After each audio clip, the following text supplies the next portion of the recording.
What do you think, Jimmy? It's great. Really, really good. Isn't that amazing?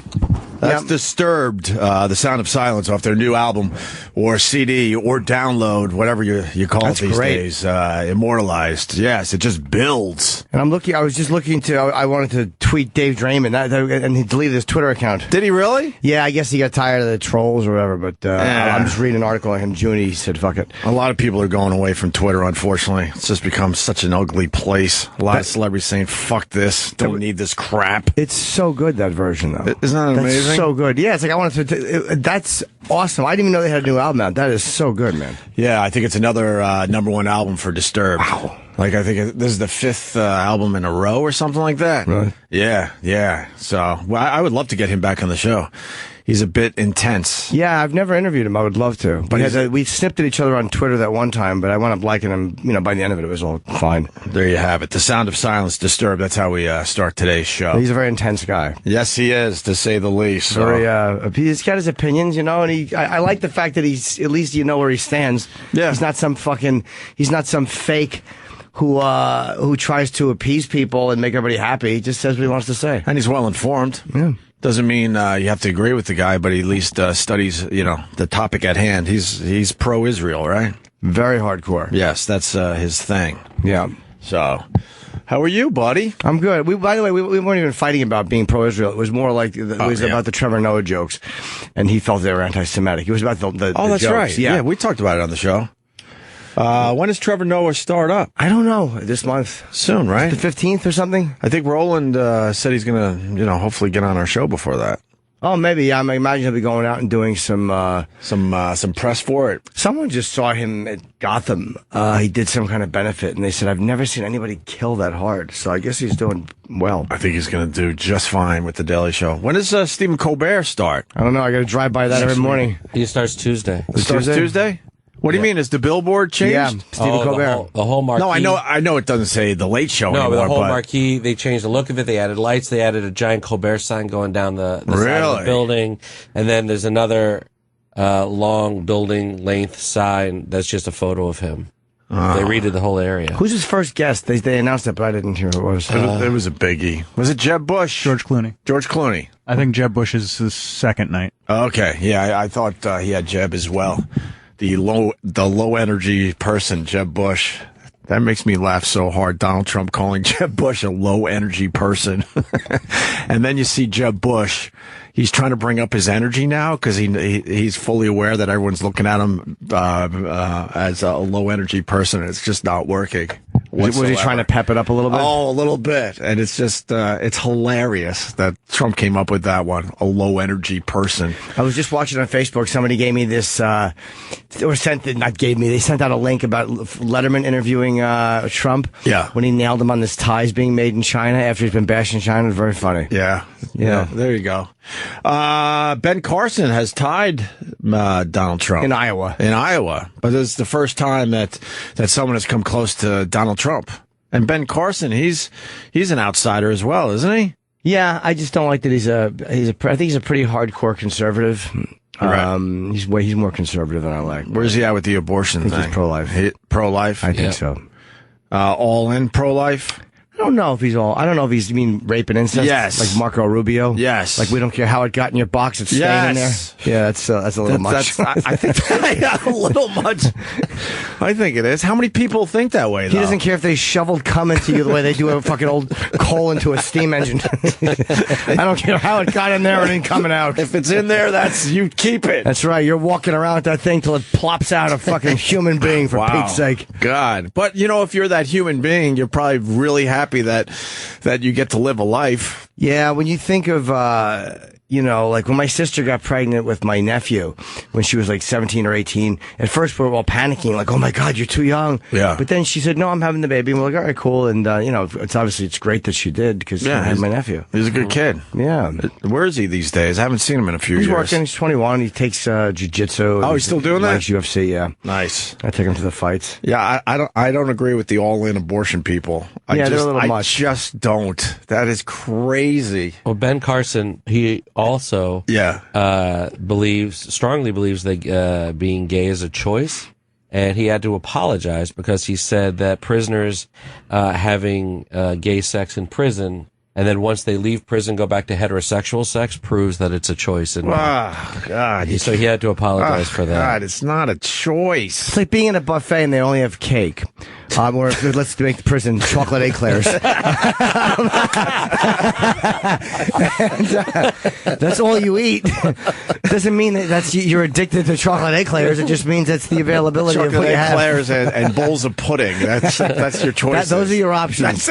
That's it. I think you just gave me the hiccup, you son of a bitch. Doesn't mean that you have a sweet tooth. It just means that that's your options and you're going to eat what's on the table until you have better choices. Now, see, I didn't know shit about Ben Carson, but during that debate, he came across very charismatic. He's full of personalities. He's entertaining. He's charming. But wow, he's all in with the abortion thing, and he thinks being gay is a choice. And you think somebody that's a physician, that's a high-ranking physician like him, and a scientist and all this other stuff, would have a different view on both those subjects. Have him ride the New York City subway for one afternoon. He'll realize it's not a choice. Right. Or there's some amazing actors out there. Yeah. Right? Exactly. Where does he live that he doesn't see gay people? I think if you see enough gay people, you realize it's not a choice. Have you seen two guys just holding hands and kissing on the train? You're like, they didn't choose that. When you look down at the front of your pants, you're like, I didn't choose that reaction. But, yeah, it's like he sounds almost like some people are too smart to think this. Like, come on, dude, you're a bright guy. You got to know better than that, no? Do you think there's any chance that all these guys feel they have to say it just to keep their, they're going down party lines? They're saying, I don't know. I don't know, but I mean, the maybe gays, Trump would pick him as a running mate. The gays vote, though. But even Trump, the gays vote as well. I know, but they're not going to vote for Ben Carson. But none of those guys in the debate said that they were, you know what, let's leave it up to states, or I think a woman has a right to an abortion. No one said that. Yeah. Who do you think Trump's going to pick as a running mate? Is there any rumors out there yet? He's got to pick one of these solid, seasoned politicians. Chris Christie's too arrogant to probably go as his vice presidential running mate. Imagine those two together, though. Yeah, Man. Ben Carson maybe, who gets a whole demo that Trump is probably not. There's probably not a lot of minorities who want to vote for Trump at the moment. Yeah. He'll say different. They keep telling me. All right, we got it. I heard you. Hulk Hogan said he wanted to be his running mate. Oh, that's right. Thank you, Travis. Wasn't there a short list of people that want to be his running mate? It's Hulk Hogan. Where did I see that? It's all just nonsense people. Well, he's got nothing going on right now. Exactly. He's out of work. I'll use my big Coke can dick to get your votes. What is that? I don't think he's going to get the minority vote, though. Oh, it was Donald Trump. Thank you. Charlie Sheen is on the short list, and there was a third guy. 3 people that want to be Trump's running mate. Sarah Palin wants to. Is that the third? Sarah Palin. And then he's spending a lot of time with Sarah Palin, which I don't understand either. Yeah, she's a goofball, right? I guess. Yeah, I don't think she's a very good choice at all. No, it didn't work out well the last time. I think they gave her a little too hard of a time, but I don't think that she's qualified to hold that. Well, she came out of nowhere. They did not. Whoever should have vetted her, I hope, was fired. Yeah, I believe so. You think John McCain to this day doesn't want to hear that name? Oh, yeah, absolutely. God, he had a real shot, yes, too. Yes, he did. Anybody else, he would have done okay with. He had a real shot. I don't think they hang out anymore. Although Obama was a good candidate, but... Yeah, but John McCain, that was someone else's idea. I can't imagine John McCain was the one that said, hey, let's do this. He was talked into that, and he probably fucking hates that he was listening to those people at the time. Yeah, she's young, she's beautiful. She get that demo that likes Obama because he's young and good-looking, charismatic guy. She is, too. Yeah. And she was charismatic. I mean, people love her. Yeah. But I also think people fucking with her so hard, like the press going after her so hard. She's dumb. They almost forced people to rally around her. Like, I think people felt like, hey, wait, she's not that bad. Yeah, like, exactly. I think if they would have just treated her like any other candidate, people would have just kind of like, ugh. She was easy on the eyes, too. Yeah, what great tits. Easy on the eyes. Speaking of Obama, what do you think of him renaming a mountain? It's in Alaska, Mount McKinley. What do they call it, Denali? Yeah, why Denali? That's a word they use for it. Yeah, they've been calling it that for years. They don't like that it's called McKinley. Why don't they like it's called McKinley? Because they think they just wanted something more local, tribal, whatever. More local. So they've just always referred to it as Denali. So Obama's changing the name. I don't mind. Like, who cares? Who cares? Yeah. They'll call it dumb mountains. It's a giant fucking lump of earth shit that got mountains are fucking annoying. It just got. How can a mountain be annoying? Because they're just signs of distress. Like all the fucking stuff mushes together, and you get this. It's like a giant anthill that we climb. Look at it. it just shows that your life is insignificant, is what you're saying. Yes. A mountain just takes its time becoming a mountain as just generations of lives go spinning by, right? Yeah. That's probably why you don't like it. Yeah, it is exactly. It's a giant thing that shows us that we're fucking pretty worthless. But I got no problem with it. The time I realized that life was completely worthless was when I was in the whole rainforest up there in Seattle, Washington, outside Seattle, Washington. And I saw trees that were, that fell, huge trees, some as big as this room, widthwise, and growing out of the middle of this tree that fell who knows how many fucking hundreds of years ago were huge trees growing out of it. I went, holy fuck, a human life is nothing. I hope you started a fire there.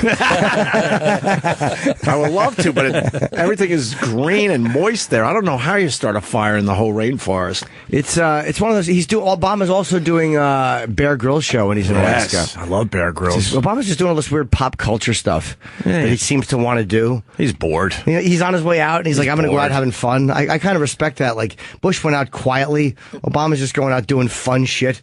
Yeah, they're having to fuck Scarlett Johansson. All right. Don't blame you. I'm going to hang with Miley Cyrus over the weekend. Yeah, he's just doing fun shit. I'm going to do some zip lining with Bear Grylls. Yeah, drink pee. But you know, when the stock market drops 500 points, and then you see when did that happen? Like last week. Oh, yeah, when you're on vacation. Yeah, some of us took a big beating. Are you okay? I'm okay, but I love that. That was a hit. I love that you thought that I didn't know that. No, I know. That was a hit. I was playing along. Are you kidding me? I called my guy immediately.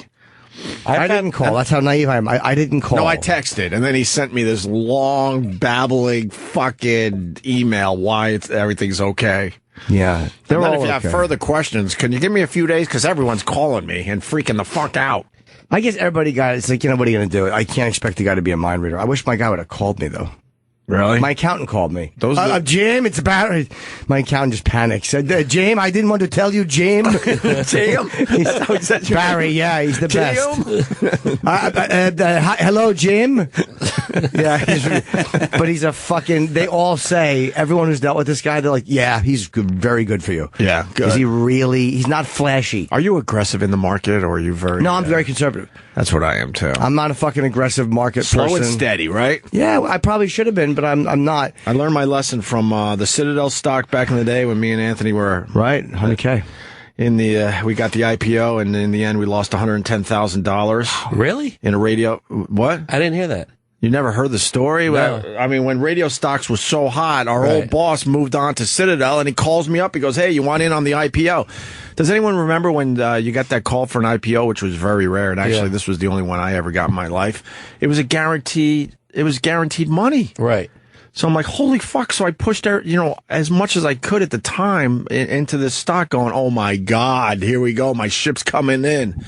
Fast forward a few years, and it's a penny stock, and we lost $110,000. Wow. Radio stocks are not good. Wow. And then it was also the cancer drug that asshole at CBS talked me into. At Infinity, they gave us a few shares of stock, nothing crazy.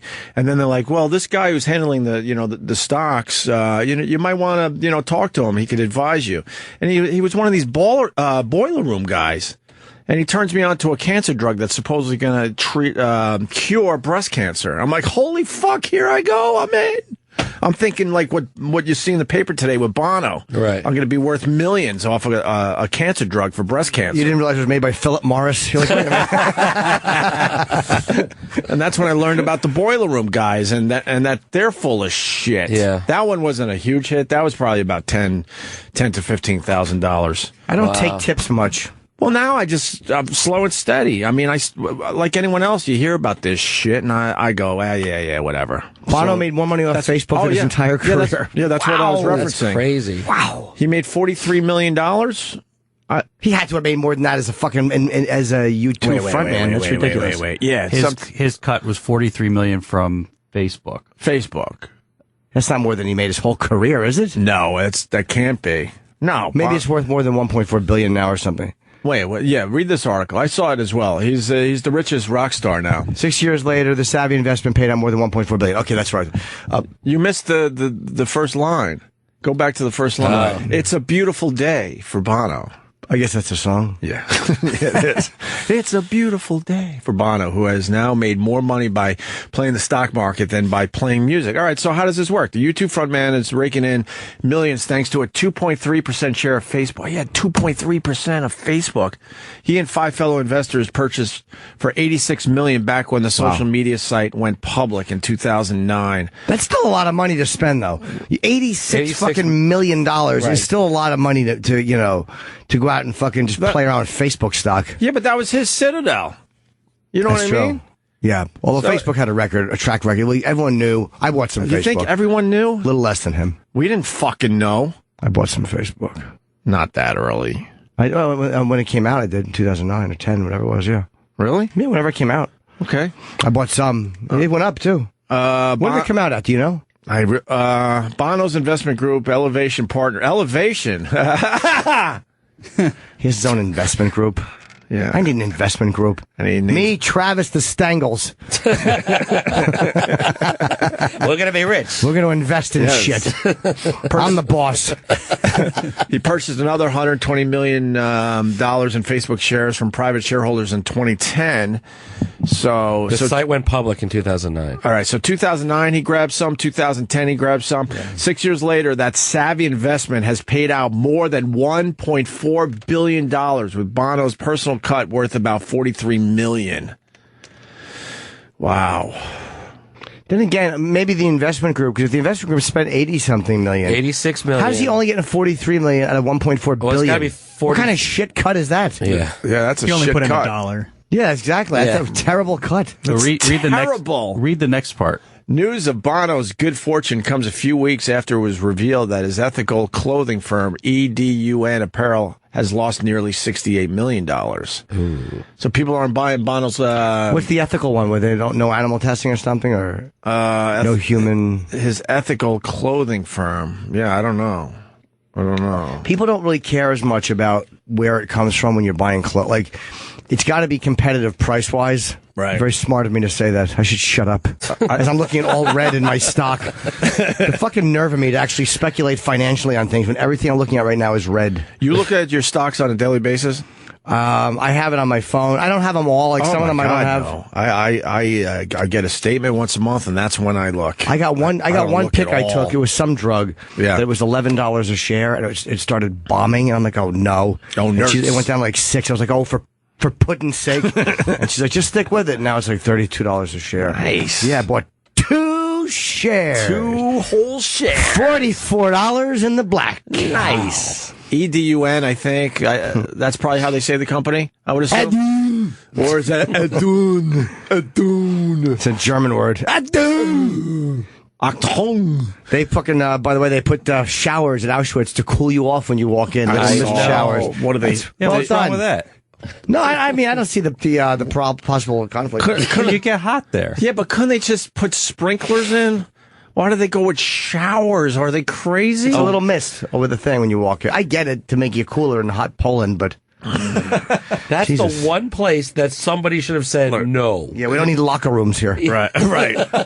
If you want to go see that, you should go through it sweaty. Yeah. With a bad swamp ass by the end of it. It should be unpleasant. You should be pretty comfortable. Oh, my God. Aren't you Jewish? Yeah. Go back to Edun.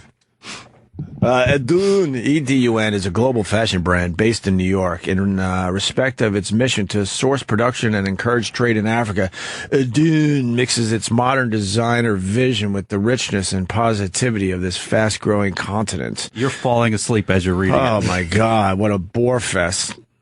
All right. Well, it's not doing well. Are the clothes nice? I don't know. I mean, it's like women's fashion from what why doesn't he stop it? I'm kind of pro animal in general, but man, if it means, having a stiff T-shirt, then I say fucking butcher them. Oh my God! Butcher the animals if it means I get a nice soft T-shirt. Nice soft T-shirt. Oh, I love a soft T-shirt. Why is my T-shirt so soft? Well, we took the marrow from a broken puppy fucking arm.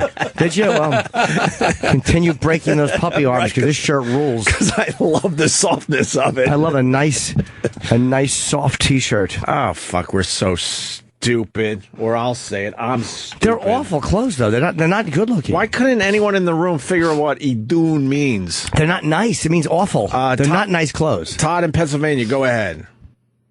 Oh wait, now go Todd. Go again. Go. Opie. Hey. EDUN. Read it backwards. I know now. I know. Nude? Yes, it's nude backwards. They're being clever with their name. Oh, how awful. Idun. Get it? They should have called it Tnuck. Get it? Yes, we get Get it? It's backwards. All right, thank you, buddy. Let's say hi to Connie in Ohio. Connie. Hey, guys. Love you guys. Opie. Yeah. Go show Carlo the tree. I know Ohio's pissed off about this Mount McKinley thing. I know that much. No, it's not even that. I don't even care. I'm from Canton.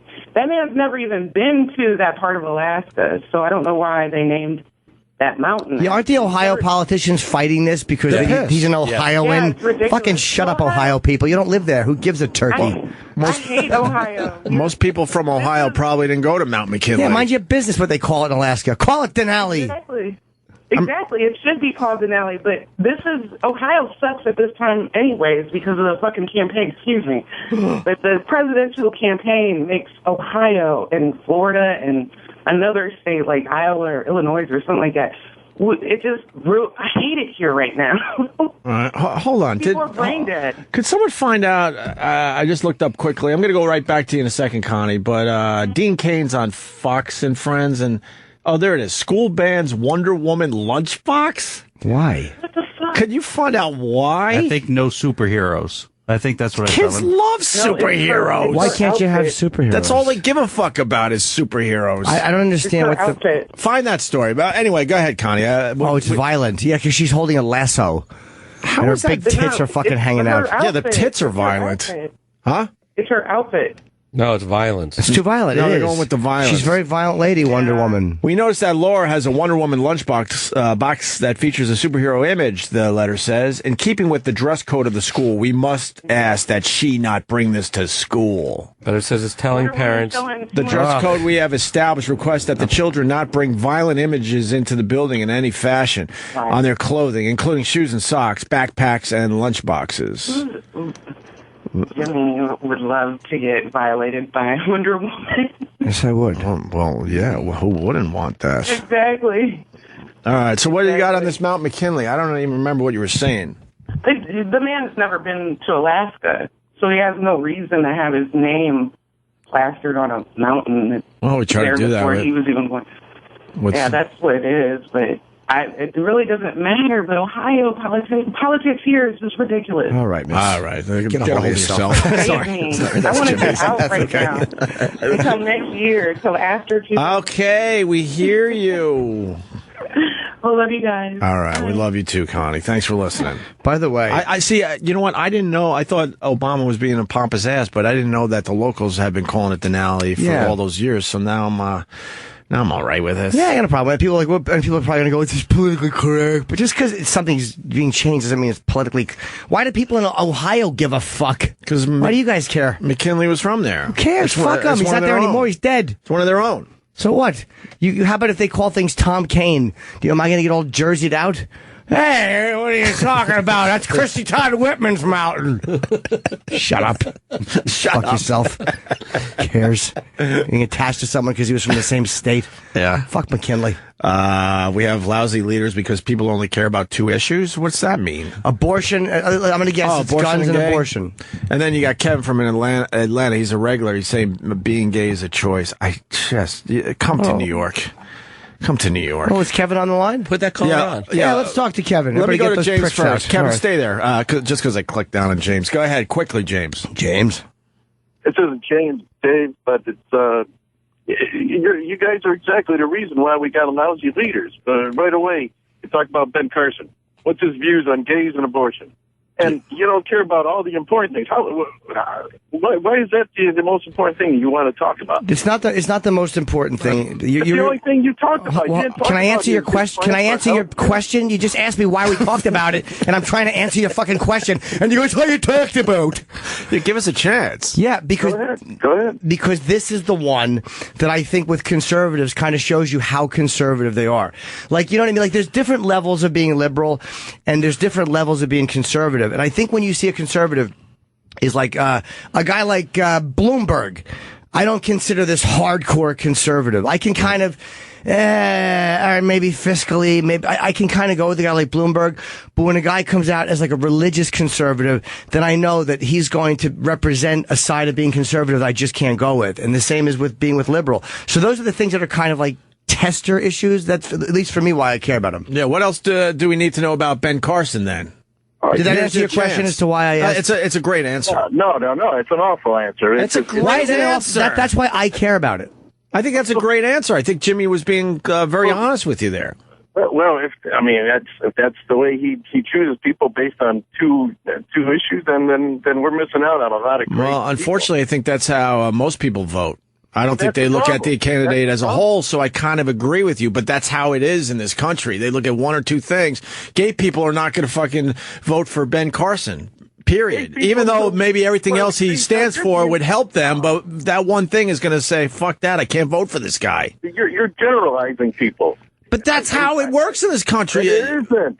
Oh, Christ, of course it is. They don't care what anybody thinks about them. They want to do what's best for the country. They'll take care of themselves. Oh, God. They don't care. Nobody, what do you think? People are going to come around and want to crucify people? No, I think gay people want what's best for them, like everyone else in the country wants what's best for them. They want what's best for them. They want to make sure the economy runs. They want to make sure that there's proper doctors and healthcare.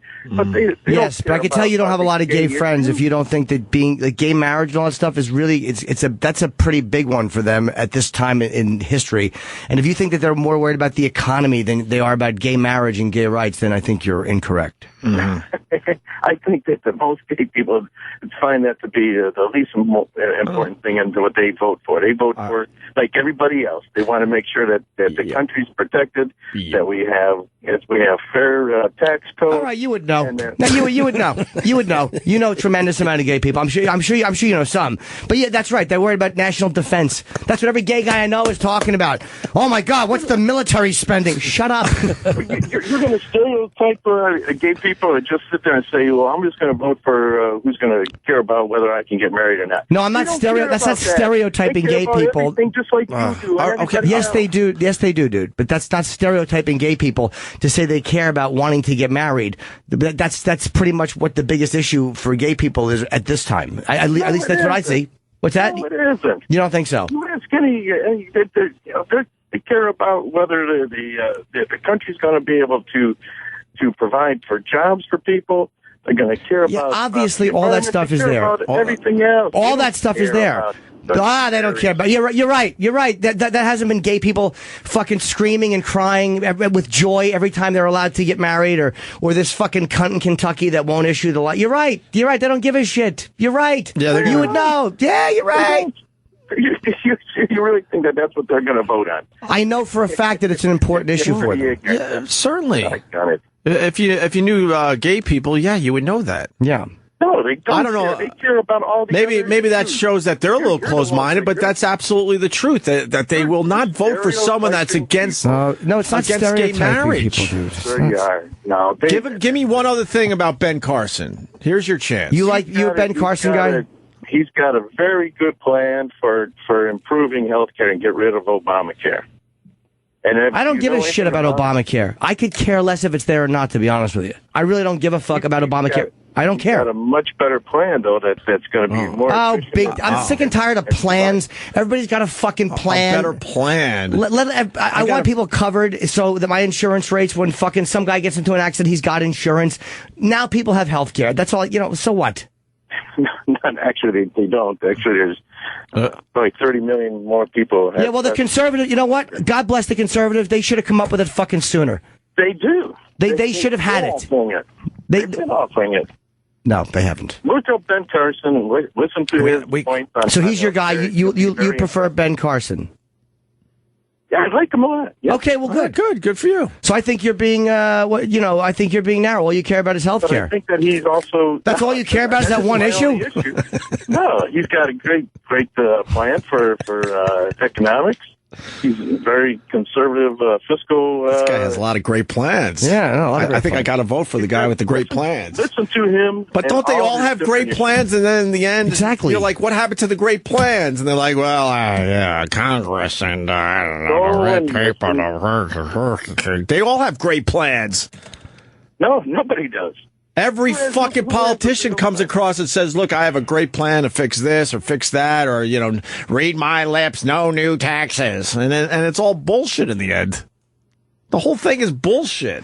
I would prefer, dude, if you ask why I ask about that, I would prefer not to have another religious-based conservative with that kind of ideology as the president. Because the way they make a difference, and this is why it matters. Can I answer you?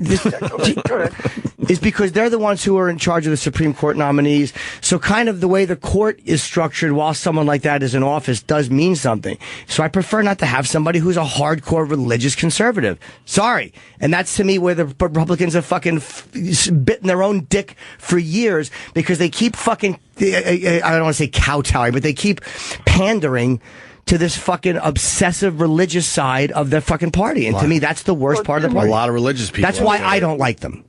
Jimmy, the reason why you don't like religious people is because everything that they espouse and preach about, you've done against. Look at you. Your whole story about when you're a kid, you're messing around with your buddy. We were sucking each other's dicks. We weren't messing around. We were blowing each other. Yeah, that's pretty. But yes, okay, dude. And then yes. How about when you said you went over your friend's house and you would piss all over their sink and well, I was drunk in the father's newspaper. Yes, cat duty. That's hilarious, by the way. That's the funniest thing anyone's ever done is put cat duty in a newspaper. Can't argue that. We can't argue that one. Of course, you're going to be against religious people. No, I'm not against religious people. Don't misquote me. I'm not against religious people at all. I don't want. No, I'm not. Now you're stereotyping because I'm telling you, I'm the guy, and I'm telling you, you're wrong. I'm telling you what you say every day. You never say anything good about a religious person. That's not true at all. Religious people are happy. They're not miserable like you going to prostitutes all the time. Oh, they're not.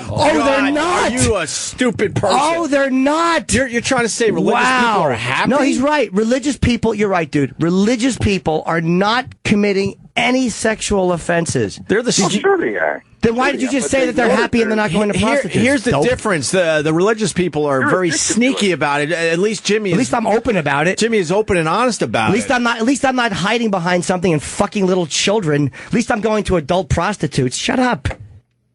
See, you can't. Look at that. What is it? The Duggar guy. You just stuck your stupid dick in a fucking bear. Yes, you did. Yes, you did. Religious people are happy. They're not going. You're sitting there and you got such a strange lifestyle. You're not happy. You're not the least bit happy. It's why you have to.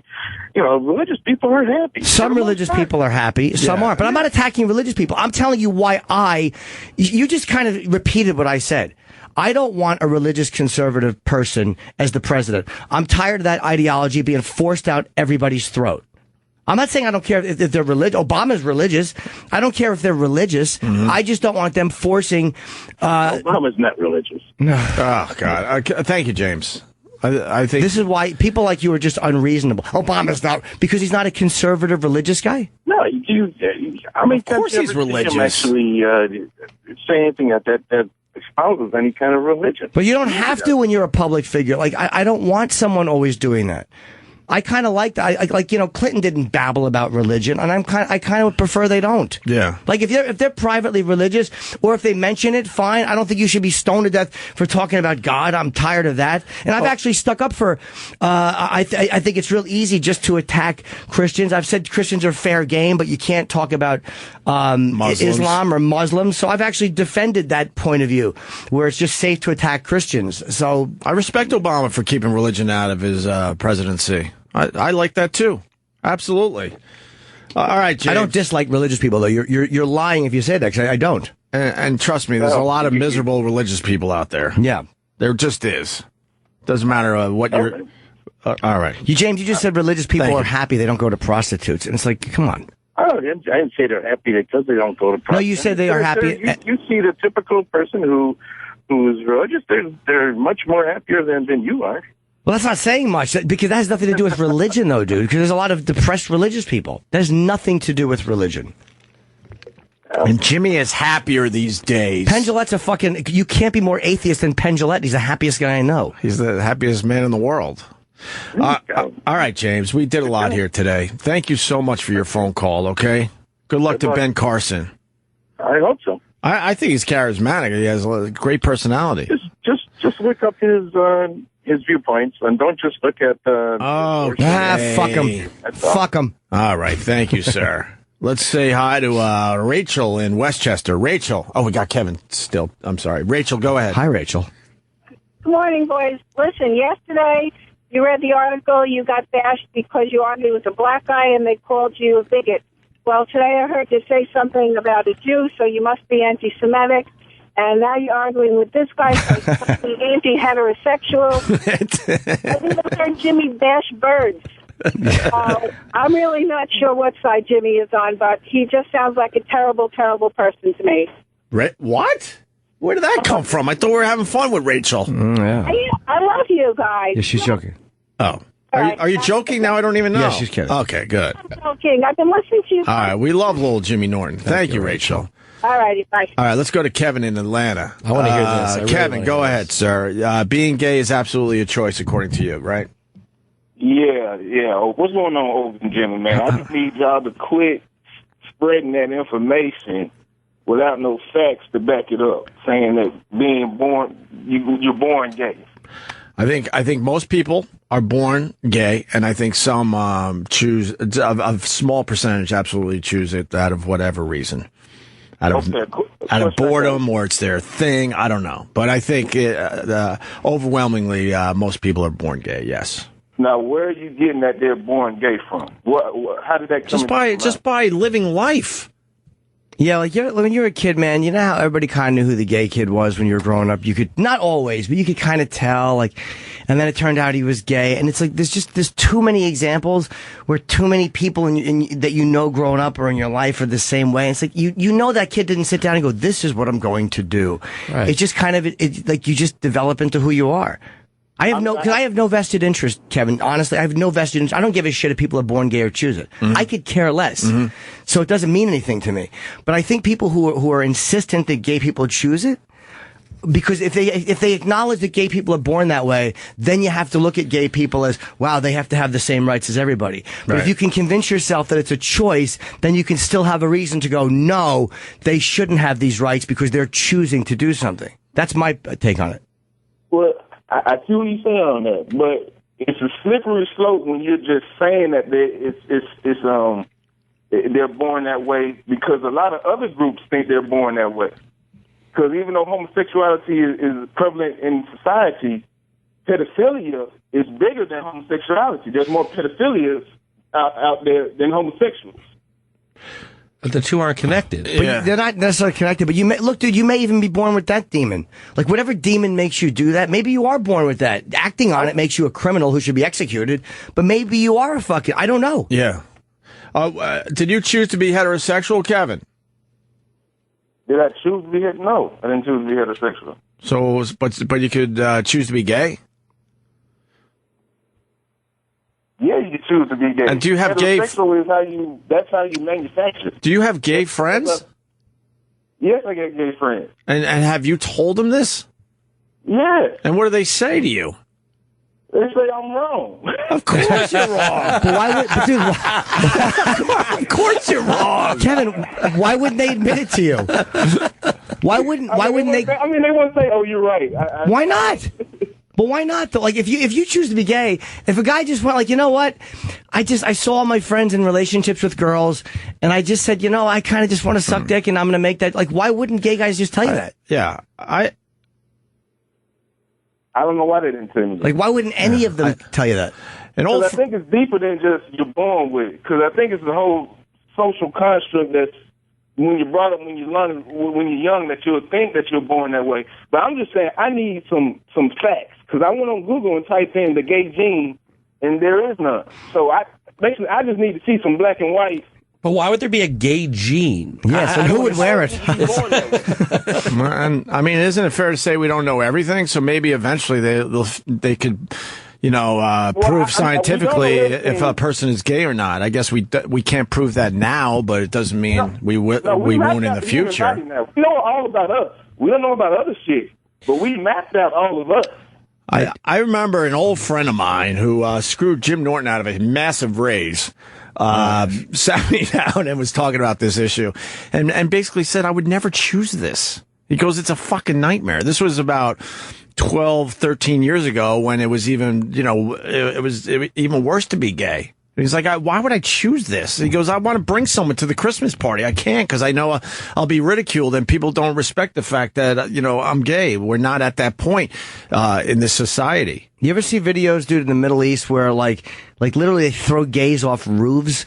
Like, think about people even in other cultures, like not just America where they're voting on marriage, but like in the Middle East, they kill gay people. They throw them off the roof. What guy living in a religious culture like that is going to go, you know what? I'm going to start getting fucked in the ass and hopefully I won't get caught because if I do, they'll throw me off a roof. Yeah. Like, what's the use in choosing that? It doesn't make sense. Well, now, there's a lot of gays. I was in Afghanistan. There's a whole bunch of gays over there. Yes. Yeah, that's Jimmy's point. That's my point. Like, it's really bad to be gay in Afghanistan. Why would that's you Jimmy's choose that? point. Why would you choose it? You're taking a major risk for something that you're, quote, choosing. I do not know, but I got an uncle who was convicted for touching kids, and he says he can't help it. He was born that way. He truly believes it. Well, I don't know if he was born that way. Maybe he was touched as a kid and doesn't remember any of that shit, and maybe that is something that sparked something in him. Listen, I don't know, but he truly believes he was born that way. I believe they say most molesters were, molested, were molested. Well, he said he wasn't molested. He said that this is what it is. But I sort of think it's dangerous to link in homosexual lifestyle to touching children. Just the only connection you're saying is that both people claim that they're born that way. But you can say that about anything. Boy, homosexuality is a sexuality, right? Isn't pedophilia under a sexuality? No.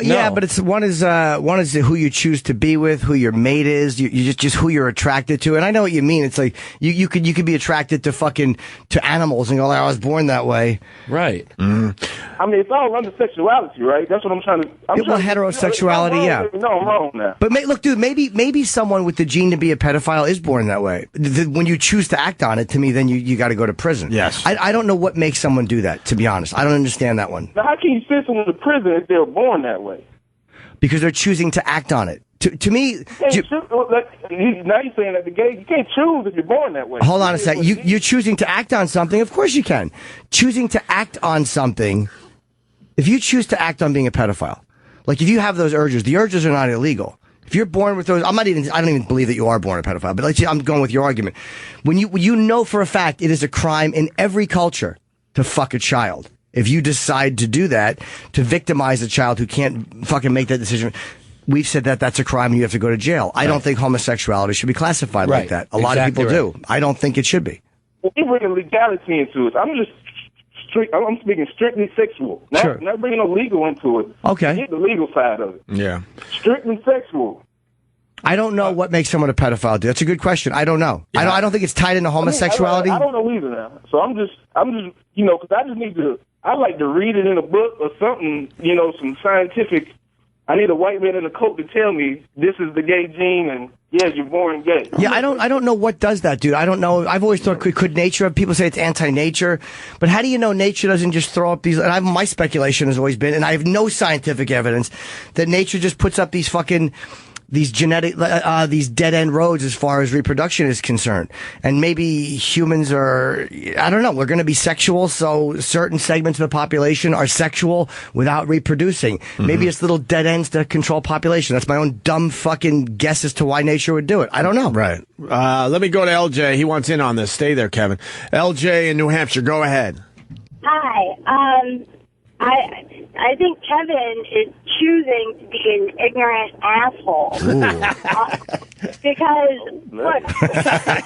You got to take that one, Kevin. Right.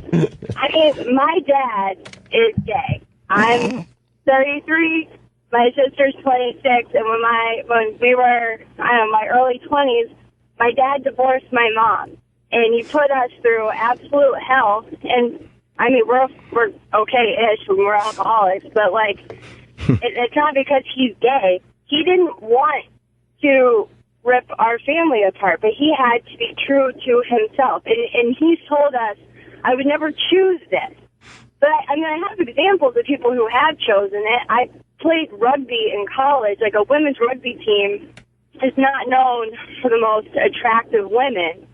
And, you know, a lot of these girls had never had a boyfriend, had never had a sexual experience, and then all of a sudden they're with a bunch of women who are in that same situation, and they get into relationships together. Like, are they actually gay, or did they just find somebody?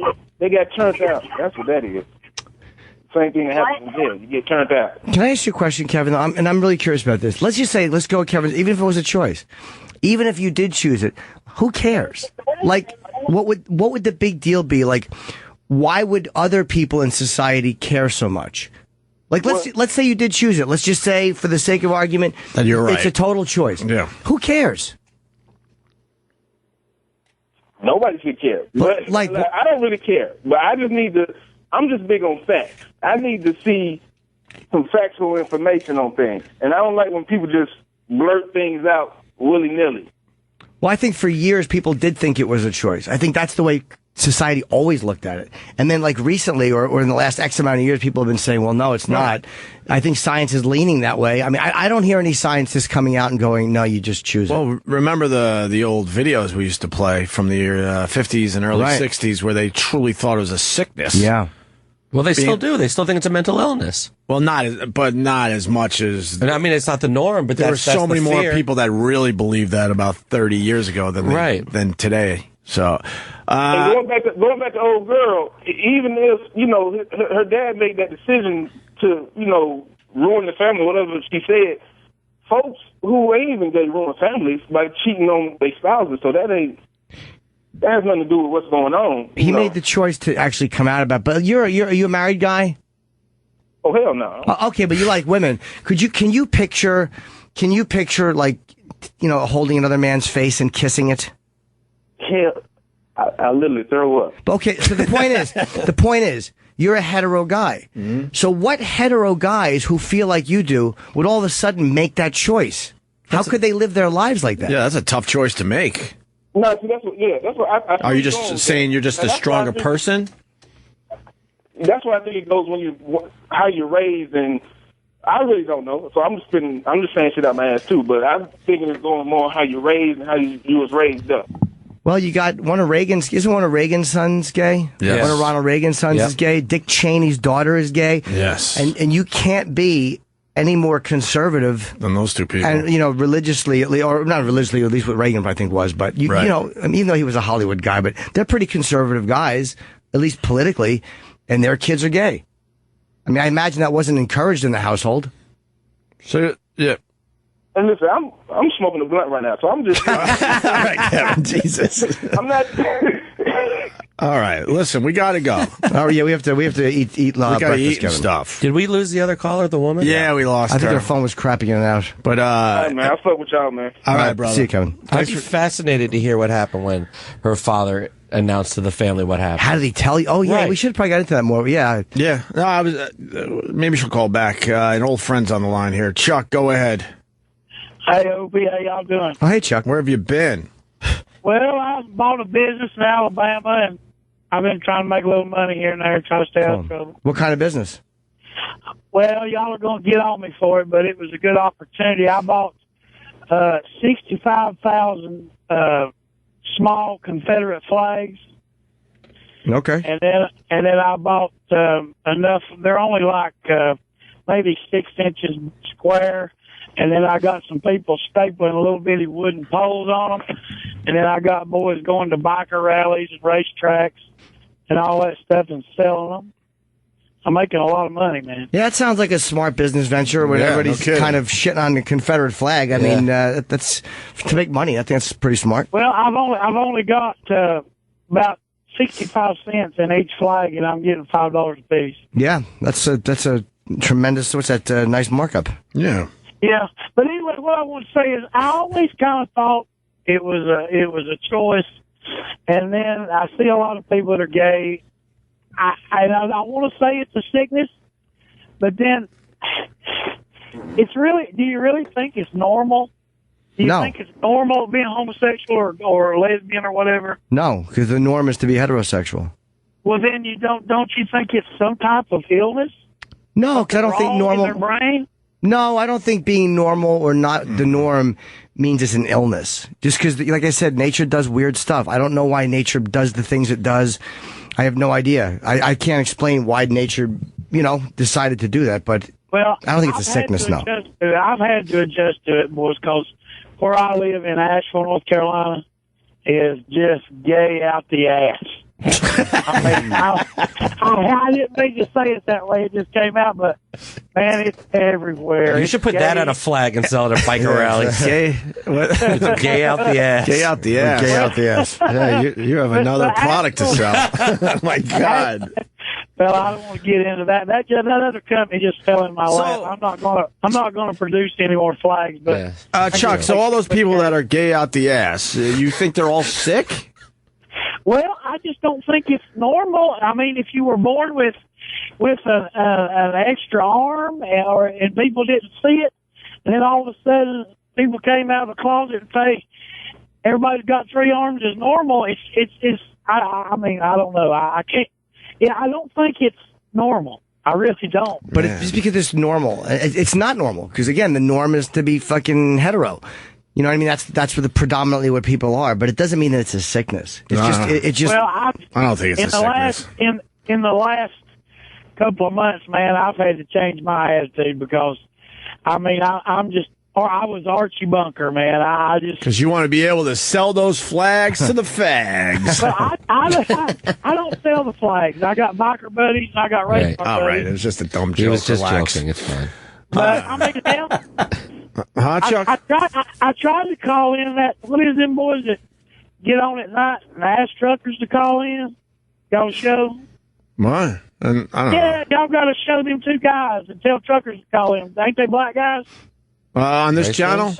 Yeah, it's on your channel. Race Wars? Yeah, goddamn, I can't get on that social shit. They say the N-word left and right. Yeah. Say it's okay to say it with an AR, and they have a good time on that show. Well, they're on tomorrow night. I'll tell Sherrod and Kurt to take your call to look for Chuck. All right. Keep listening. Thank you. All right, Chuck. Good to talk to y'all. All right, Chuck. All right, LJ's back. Then we got to take a break. LJ from New Hampshire. So the question is, what was it like when your father came out? Oh, yeah. I mean, it was brutal. My parents were. They weren't, doing well, but obviously. But we had a lot of nice stuff. We lived in a nice house, and then they separated, and my mom freaked out because, but my mom had known the whole time. They met, I guess, at a gay bar. Really?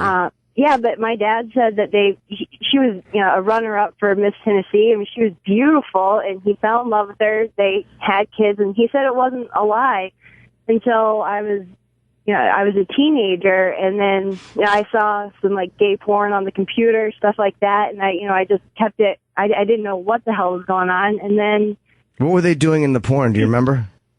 Like a and talk slowly. Younger version of Women's Party. Oh, no. Yeah, I was 15.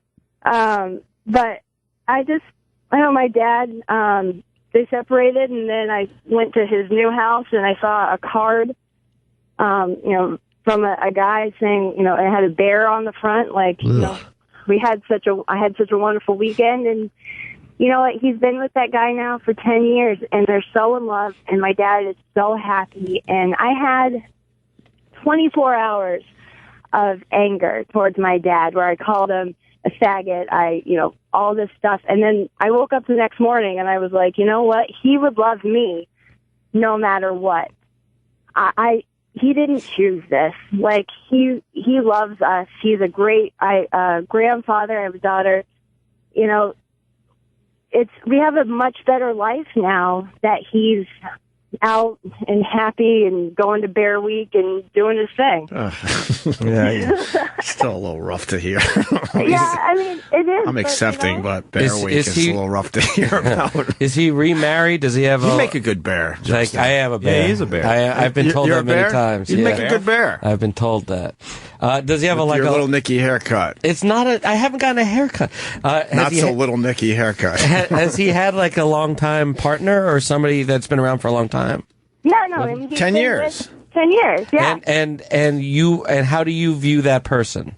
I love him. He's my stepdad. You don't view him as a homewrecker? Well, yeah, that's it. Because if it was a heterosexual split up and someone had had a new partner, you would view that person as a homewrecker. How do you view it here? Does it seem different or the same? My dad was a homewrecker, not Don. Yeah, you seem accepting. What about your mom? Where's she at with your dad? Yeah. I mean, she's married to an awesome guy. I mean, it's whatever. Plus, But do they have a relationship? Some kind of cordial relationship?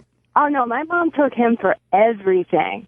So, like, no. Once I had the baby, like, they have to talk now, but they don't have to, but they are, and you know, they're working out. Like, yeah, it's a shitty situation, and I was really angry, but I did a lot of therapy, and then I drank a lot, and then I got into recovery, and, you know, shit happens. Like, I'm not going to sit around and boo-hoo my dad's gay. Like, yeah, so what? My dad's gay. Did you become a loose gal over it?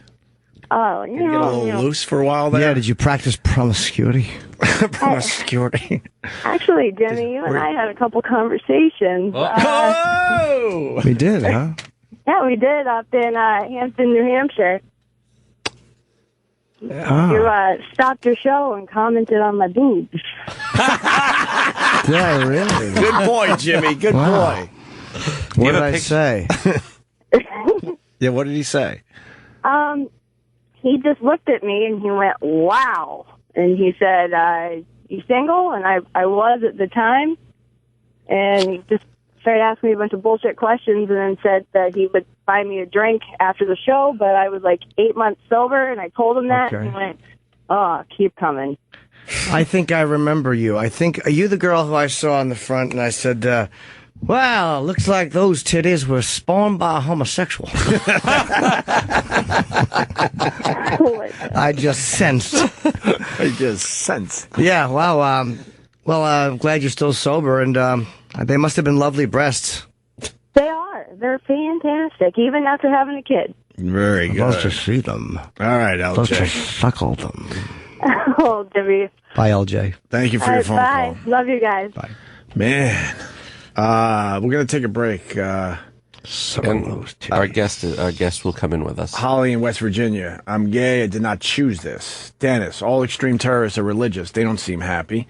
That's a good point. Wyoming. Wow, good point. I wish I would have thought of that before when that damn James was on the phone. Yeah. Good one, sir. Justin, Wyoming. There are scientific reports on being gay. Tommy in Maryland. The religious people aren't always happy. They're trying to find happiness. Anthony in Staten Island. Homosexuality is choosing who you want to be with. Pedophilia is about power. Steve in Maine, you could choose both. My wife was with a woman for 2 years before me. Gary in Cleveland, any sexual act that isn't for reproduction is a choice. So being gay is a choice. Holly in North Carolina, I don't think there's a gay gene, but I've read enough reasonable arguments. So, yeah, got the phones ringing. Nothing about the showers at Auschwitz. Not one call. No, man, I don't know. About Mount McKinley. That was a bust. Those two topics were a bust. Chris Distefano is here. We're going to have him in studio after the break. Yep. Donald Trump tweeted this. President Obama wants to change the name of Mount McKinley to Denali after more than 100 years.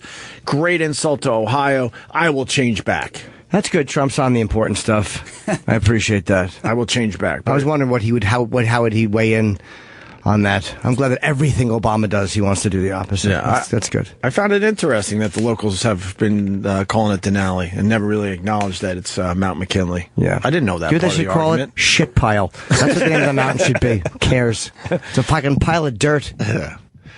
Jimmy, what do we got going on, buddy? Just my oddballs this weekend. Friday, Wantagh, Saturday, Homedale, and Sunday, Toronto. And then Caroline's, September 17th through 19th. I got Minneapolis and Detroit. A whole bunch of stuff coming up. Just go to my website. And the photos from Houston and Dallas are up. Great. I apologize for the delay. I've just been very lazy. Great. And we all just tweeted, we put the Bruce Dickinson video up on my YouTube channel, Opie Radio. It's him talking about cancer and his recovery. A lot of Iron Maiden fans have requested this one, so it's up there for your viewing pleasure. After the break, Chris Distefano. Stay there. Let's get Chris Distefano in studio. Haven't seen him in a while.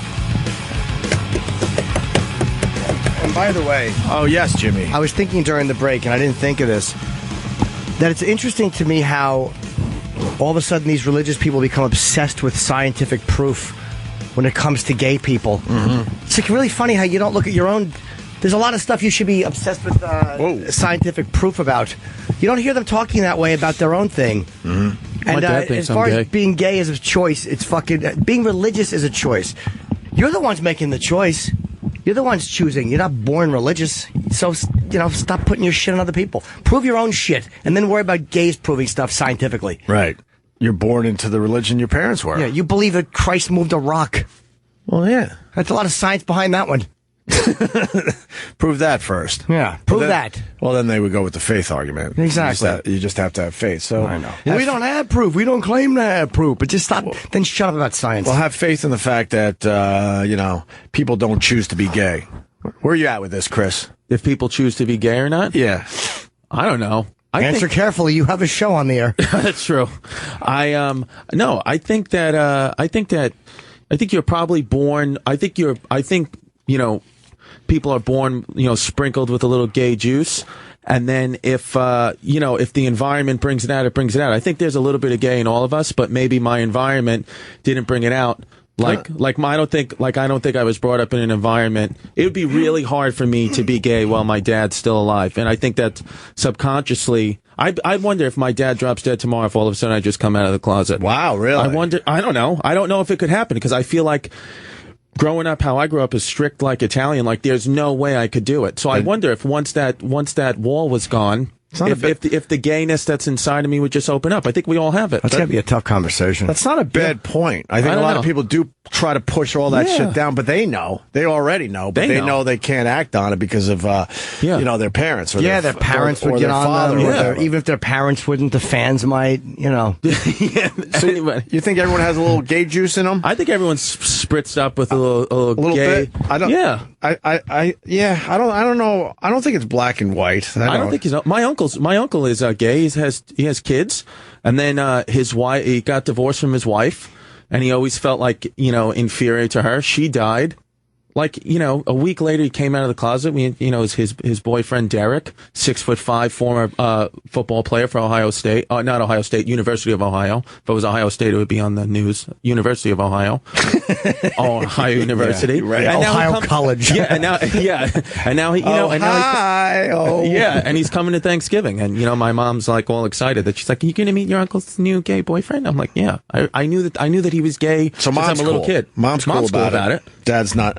Your dad not so much. I think my dad would. I mean, I don't know, but I just feel like I have the type of, he acts like he wouldn't be okay. I'm not saying I'm gay. Actually, I don't know if I'm gay. Who knows?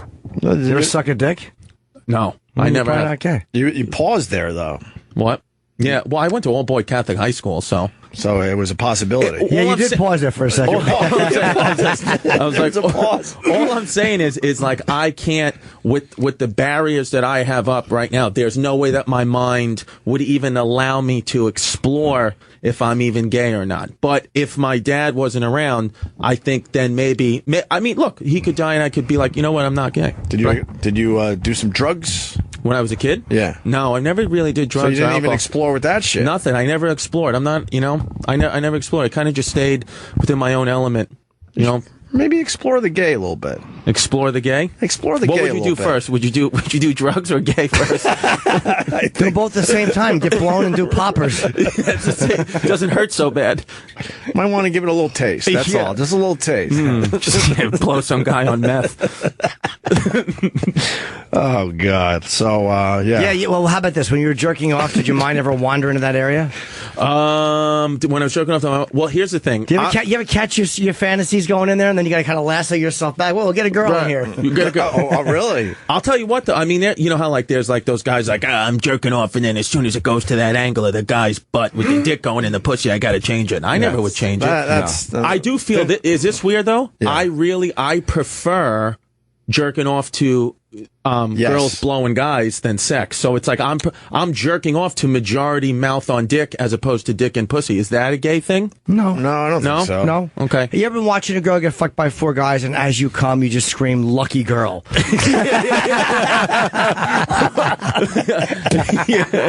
Yeah, Chris. Comment, Chris.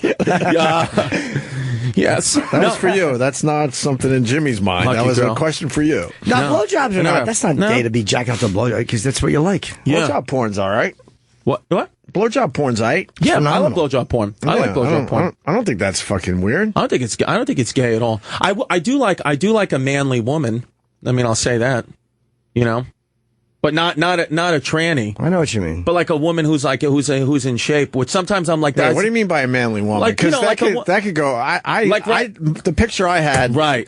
That means wow, you are. No, look, like my girl that I'm with now. She's great. She's like your standard, just like she's a Latina, voluptuous, just big tits, fat ass, nice juicy lips. Right. But there's times where like if I'm watching a porn or like see a woman who's like say a professional bodybuilder. I'm like, I could, I want to fuck that muscle pussy. Yeah, you know what I mean? And I don't know if that's a gay thing I or never got into those muscle girls, man. Some of them are sexy. I mean, a little like being toned a little bit, sure, but But when all of a sudden their shoulder muscles are defined, or like I like a hairy pussy, and sometimes I would think like, is that a mask? Why do I like a hairy pussy? Probably because it's rare these days. You think that's what it is? But I liked it in the 90s when it wasn't rare because it makes it more of a turn on. I think. Yeah. Do you like the smell of it? The smell of a hairy pussy? I like this. My favorite smelling pussy is a nice hairy. I like the way black girls' pussy smell the most. Wow. Yeah, that's the most. Wow, really? Yeah. I like that the most. Was that racist, by the way? No. Why, your absolute shock and exasperation? No, not at all. No, not racist. It's just like that's just your taste. That's my taste. There's a different smell there. Yeah, you can tell the difference. It's absolutely different. If I think I could smell, and they're all, and by the way, all the pussies smell clean, but there's different scent. If you put may put a blindfold on and said smell this pussy, what race is it? I think I'd have an 80 to 90% chance of nailing that race without a doubt. Can we do this bit? Yeah, I would love to do it. Can you do this bit? I'll Can we sniff do this pussies. bit? Yep. Please, dude. What do we do? We do black girl, black, Latina, Asian, white. Yes. Transgender. I guess. Well, that's easy because you're smelling something bumps your nose. Can we do this bit? Yeah, sure. Yeah, man. Why not? Yeah, would you be in? I'd be in. What show are you doing these days? I want to make sure we don't get you fired. What show? We got Benders on IFC that Mr. Jim Norton is in. Yeah. Right. That we got that show. When did that premiere? October 1st, 10 p.m. IFC. Great. Yeah. All right, so it's already taped. Yes, it's done. So you're all right. I'm done. Yeah, I think we should do this bit. We do it. I'm telling you, man. I could get. We need one from every category. Yeah, I'm telling you, I could like get really close. I really believe that. Like, I really believe I could nail them. Why didn't you date a black? Have you ever dated a black girl? Of course. Oh, yeah. you have. Okay. I lost my virginity to a black girl. Like it was definitely preferable for black women for a long time. I love them. The smell just turns you on. Smell turns me on. It's from the neighborhood I'm from. I grew up in Bushwick, so it was black and Latino were the females around me. Sure. I was the only white kid, so I was like a hot commodity to them because I was the only white one. So I got a lot of minority pussy. I just think it's weird to like the hairy, right? But I don't mind that. That kind of grows on me sometimes too. I like it hairy. I kind of go back and forth. But I like to smell it. I definitely like that. Right. Scent. But that would be an extra turn on. Yeah. If everyone else is shaving down and all of a sudden there's a girl that's all hairy and stuff, that probably would get you going a little more. Best pussy I ever saw was a black girl's pussy. It was fucking this one girl. Really? Oh my god! What made it so great? I like them big, as you know, and it was literally the fucking holy grail. Was it like an inside out pussy too, where like it was coming out and like pushing? It's just literally like I saw it. when she was still in the elevator and I was in my apartment, I saw it coming. Ooh. It was a big pussy. It was nice. It was what a giant clit. She was awesome. Wow. All right. Nice. How much did that cost you? I think 200, and she had a bikini on when she came over. That's years ago. She was fucking. That's nice. You ever see her again? Yeah, a few times. Professors threaten bad grades for using oppressive and hateful language. What? Yes. What do you mean, like? Well, that's why I stopped. What do you think? If you tell me oppressive and hateful language, you use this in this professor's classroom, he's going to give you a bad grade. To me, like the most hateful word is the F word that ends with a T. Faggot? Yeah, you can't say that. Faggot. Yeah, is that one? Nope. That's hateful. Nope. It's not oppressive, I guess. Nope. It's not. The examples given in this story: male, female, absolutely, and illegal alien. Yes. Oh, this is where we're heading, people. Absolutely, no genders. This is where we're heading. Yeah. You should be cis male or cis. Is that what's going on now? No, in the trans community, it's really these activists want you to be called like a cis female.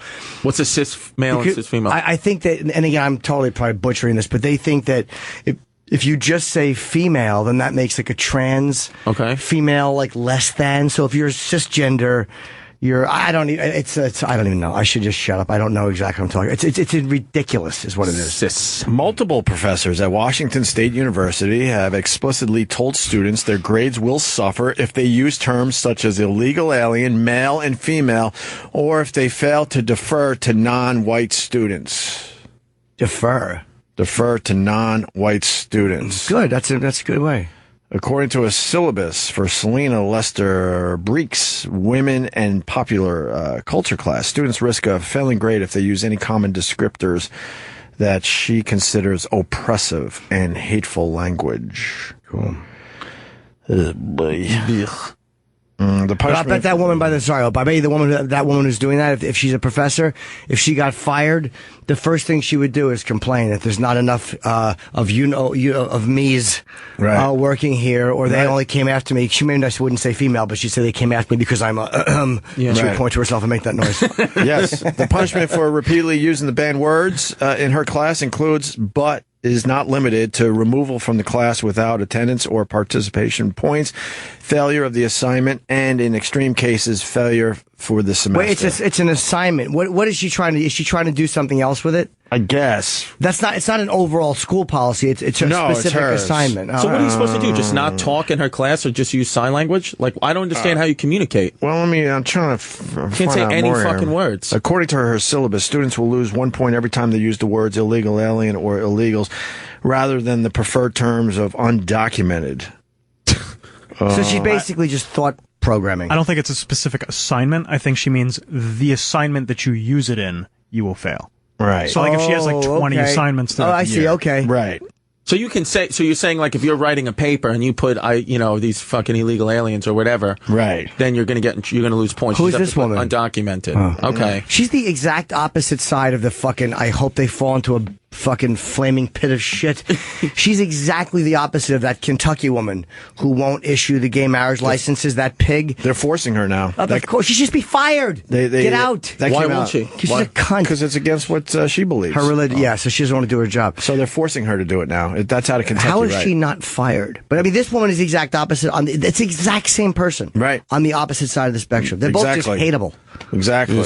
So that just came across the old wire. Okay, yeah, there you have it. Chris Distefano in studio. I'm here. Did you hear about Hulk Hogan? What did he do now? He's a wrestler. He's a wrestler. Yeah. He some would say he's a racist. Oh, because of what happened a couple of weeks ago? Yep. Yeah. And he was on Good Morning America just pleading his case. And we got a couple clips for the people. You want to hear this? Yeah. Okay, I'm not a racist, he says. All my friends growing up greeted each other with the N-word. Classic Florida trash. Yeah. Thing that I've been through. This one hit me probably the hardest. I was at the lowest point of my life, to the point where I wanted to kill myself. You were suicidal? Yes, I was. And I was very mad at my daughter for really no reason. I was upset over a situation that happened between her and her boyfriend, and I had no idea I was being taped. On the tape, he refers to his daughter's then boyfriend using the N-word. Are you a racist? No, I'm not. I'm not a racist. I never should have said what I said. It was wrong. I'm embarrassed by it. But a lot of people need to realize that you inherit things from your environment. And where I grew up was South Tampa, and it was a really rough neighborhood, very low income. And all my friends, we greeted each other saying that word. The word was just thrown around like it was nothing. Is it fair to say that you inherited a racial bias? I would say that is very fair. The atmosphere, the environment I grew up in, all my white friends, all my black friends, to hear the word on a daily basis when they'd greet me in the morning, that's what they'd say to me. Good morning, so-and-so. I think that was part of the culture and the environment I grew up in. There's nothing worse than hearing somebody explain why they said nigger on tape. Right. There's nothing worse. Right. You know, if you said it because you were angry at your daughter, what comedian, some comic said it. That was very, I don't want to misquote it, but the point they made is nobody, like, and there was a black comic, and they were like, no father wants a big black dick in his daughter. Yeah. Like, he was just freaked out probably because she was dating a black guy and he got caught saying something stupid. Right. All right, you want to apologize, I get it, but... And that's all it is in the end. He said something stupid. Doesn't mean he is a racist. Doesn't mean you're a racist because that freaks you out. Everyone I don't says think stupid shit. But like people aren't, I don't think attacking Hulk Hogan like they were attacking Donald Sterling, because I think like most of like the wrestling fans are like, he's not racist. Like no, I don't think like these black kids that grew up and loved Hulk Hogan now all of a sudden like I don't love Hulk Hogan anymore. It's like they know that he said it. They know that his daughter's stupid, right? And she's probably, you know, a lot of fathers would have said he probably said worse shit than the racist term because his daughter's an idiot. So it's not, you know. And then they threw him away for it. They fired him.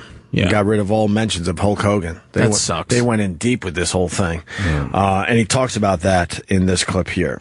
Now the man known for his superhuman strength is wrestling with turning this negative into a positive. Just because that person makes a mistake, just don't throw them away. You don't throw good people away. If everybody at their lowest point was judged on one thing they said, and all of a sudden your whole career was wiped out today because of something you said 10 or 20 years ago, it'd be a sad world. People get better every day. People get better. Hogan told me the day he was fired from the WWE was the greatest day of his life because the truth literally set him free. He's dedicated to raising awareness about the impact of racial slurs and working to rebuild trust with his fans and his daughter. Stop raising awareness when you get caught. I hate it. That's not the greatest day of your life. Are you kidding me? Now I can raise awareness. Oh, God. I'm fucked. I fucked up. You fucked up. It's okay. It stinks. I fucked up. Maybe I'll learn from it. Maybe I won't. I said something stupid. It was dumb. Yeah, all right. I like his point that you shouldn't throw someone's whole career away for a mistake they made. Yeah, of course. Yeah, that's stupid.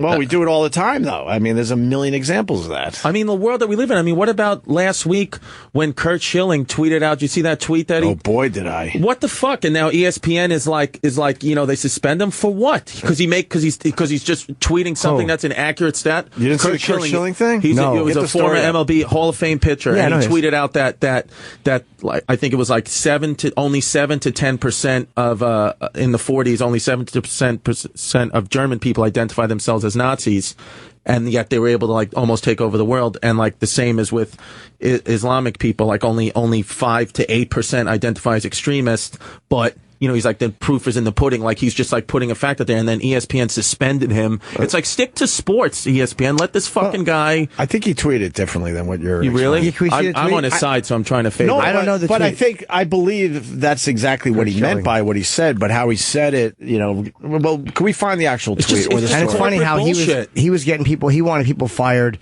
for the tweets about his daughter, right? Which I emotionally got why he, you know, I mean, that was kind of cunty what these fucking faggot trolls did, right? But it's like, you know, if you're gonna go after people for what they say on Twitter, you got to expect it. I just for some reason, I don't know, like ESPN, like I used to go to and watch it all the time, and now I just feel like what am I just watching, like a fucking documentary? I just want to know the Yankee score. Yeah, they will get rid of him, by the way. Yeah, they are. I mean, he's suspended now or whatever. At least he's got his video game to fall back on. True. I mean, he was suspended from the Did they suspend him? They took him off the Little League World The Series. Little League World Series, so I guess it's that. But didn't they keep him on the Sunday Night Baseball? Did they? Is he? I think so. He was off? Yeah. Okay. That's such ESPN bullshit. literally would not. They never stand by their talent. No. Could you go Disney back is to the amazing. actual Yeah. tweet? It was deleted. Well, what did he say? We have a copy of it? The controversial post published Tuesday morning featured an image of Adolf Hitler in Nazi regalia, along with the words, "It said only 5 to 10% of Muslims are extremists. In 1940, only 7% of Germans were Nazis. How'd that go?" Along with the image, Schilling wrote, "The math is staggering when you get to true numbers." The tweet was quickly deleted, but not before a screenshot had been posted online, sparking widespread outrage as it made its way across the web. But how is that bad? Like, I don't understand why you need to get suspended for tweeting that. That's a fact. You're not saying I support either one. You're just fucking saying that because you're not supposed to have a thought on anything. That's what I'm saying. But like, but why? The thinking, I'm guessing, is probably why they're mad at him, is because he's comparing Islam to Nazi Germany. I'm guessing that's why he's but he's not. He's just saying that the extremists were a small percentage of it, and that's how it kind of feels now. Yeah, he probably should have just said it smarter. I agree. I think that's what Oh, he was and he's got Hitler How'd that doing the go? Nazi thing. That probably can't It said only 5 to 10% of Muslims are extremists. It actually looks pretty bad now that I'm looking at it. Yeah, it's an anti-Muslim. Go through the thought process. He's sitting there like, I want to get a tweet out there. Wait, I got to Google image Hitler first. I'm covering the Little League World Series this game one's tomorrow not good night. enough. No, not good enough. Wait, this one might work. Yeah, Hitler doing the Hail Hitler. That's Let me perfect. save this image. I'll tweet my thought over this image. He just hold on. He just posted the photo. All he wrote is the math is stacked. Okay, I see. Right. He didn't actually write that. So he didn't come up with that thought originally. No. So someone else probably sent that to him, and he went, "Wow, okay, Yeah, it's interesting. I'm going to retweet this or whatever, and I'm going to add my little. The math is staggering when you get to true numbers." Okay, Right. It said only 5%. Yeah, the math is staggering when you get to the true numbers.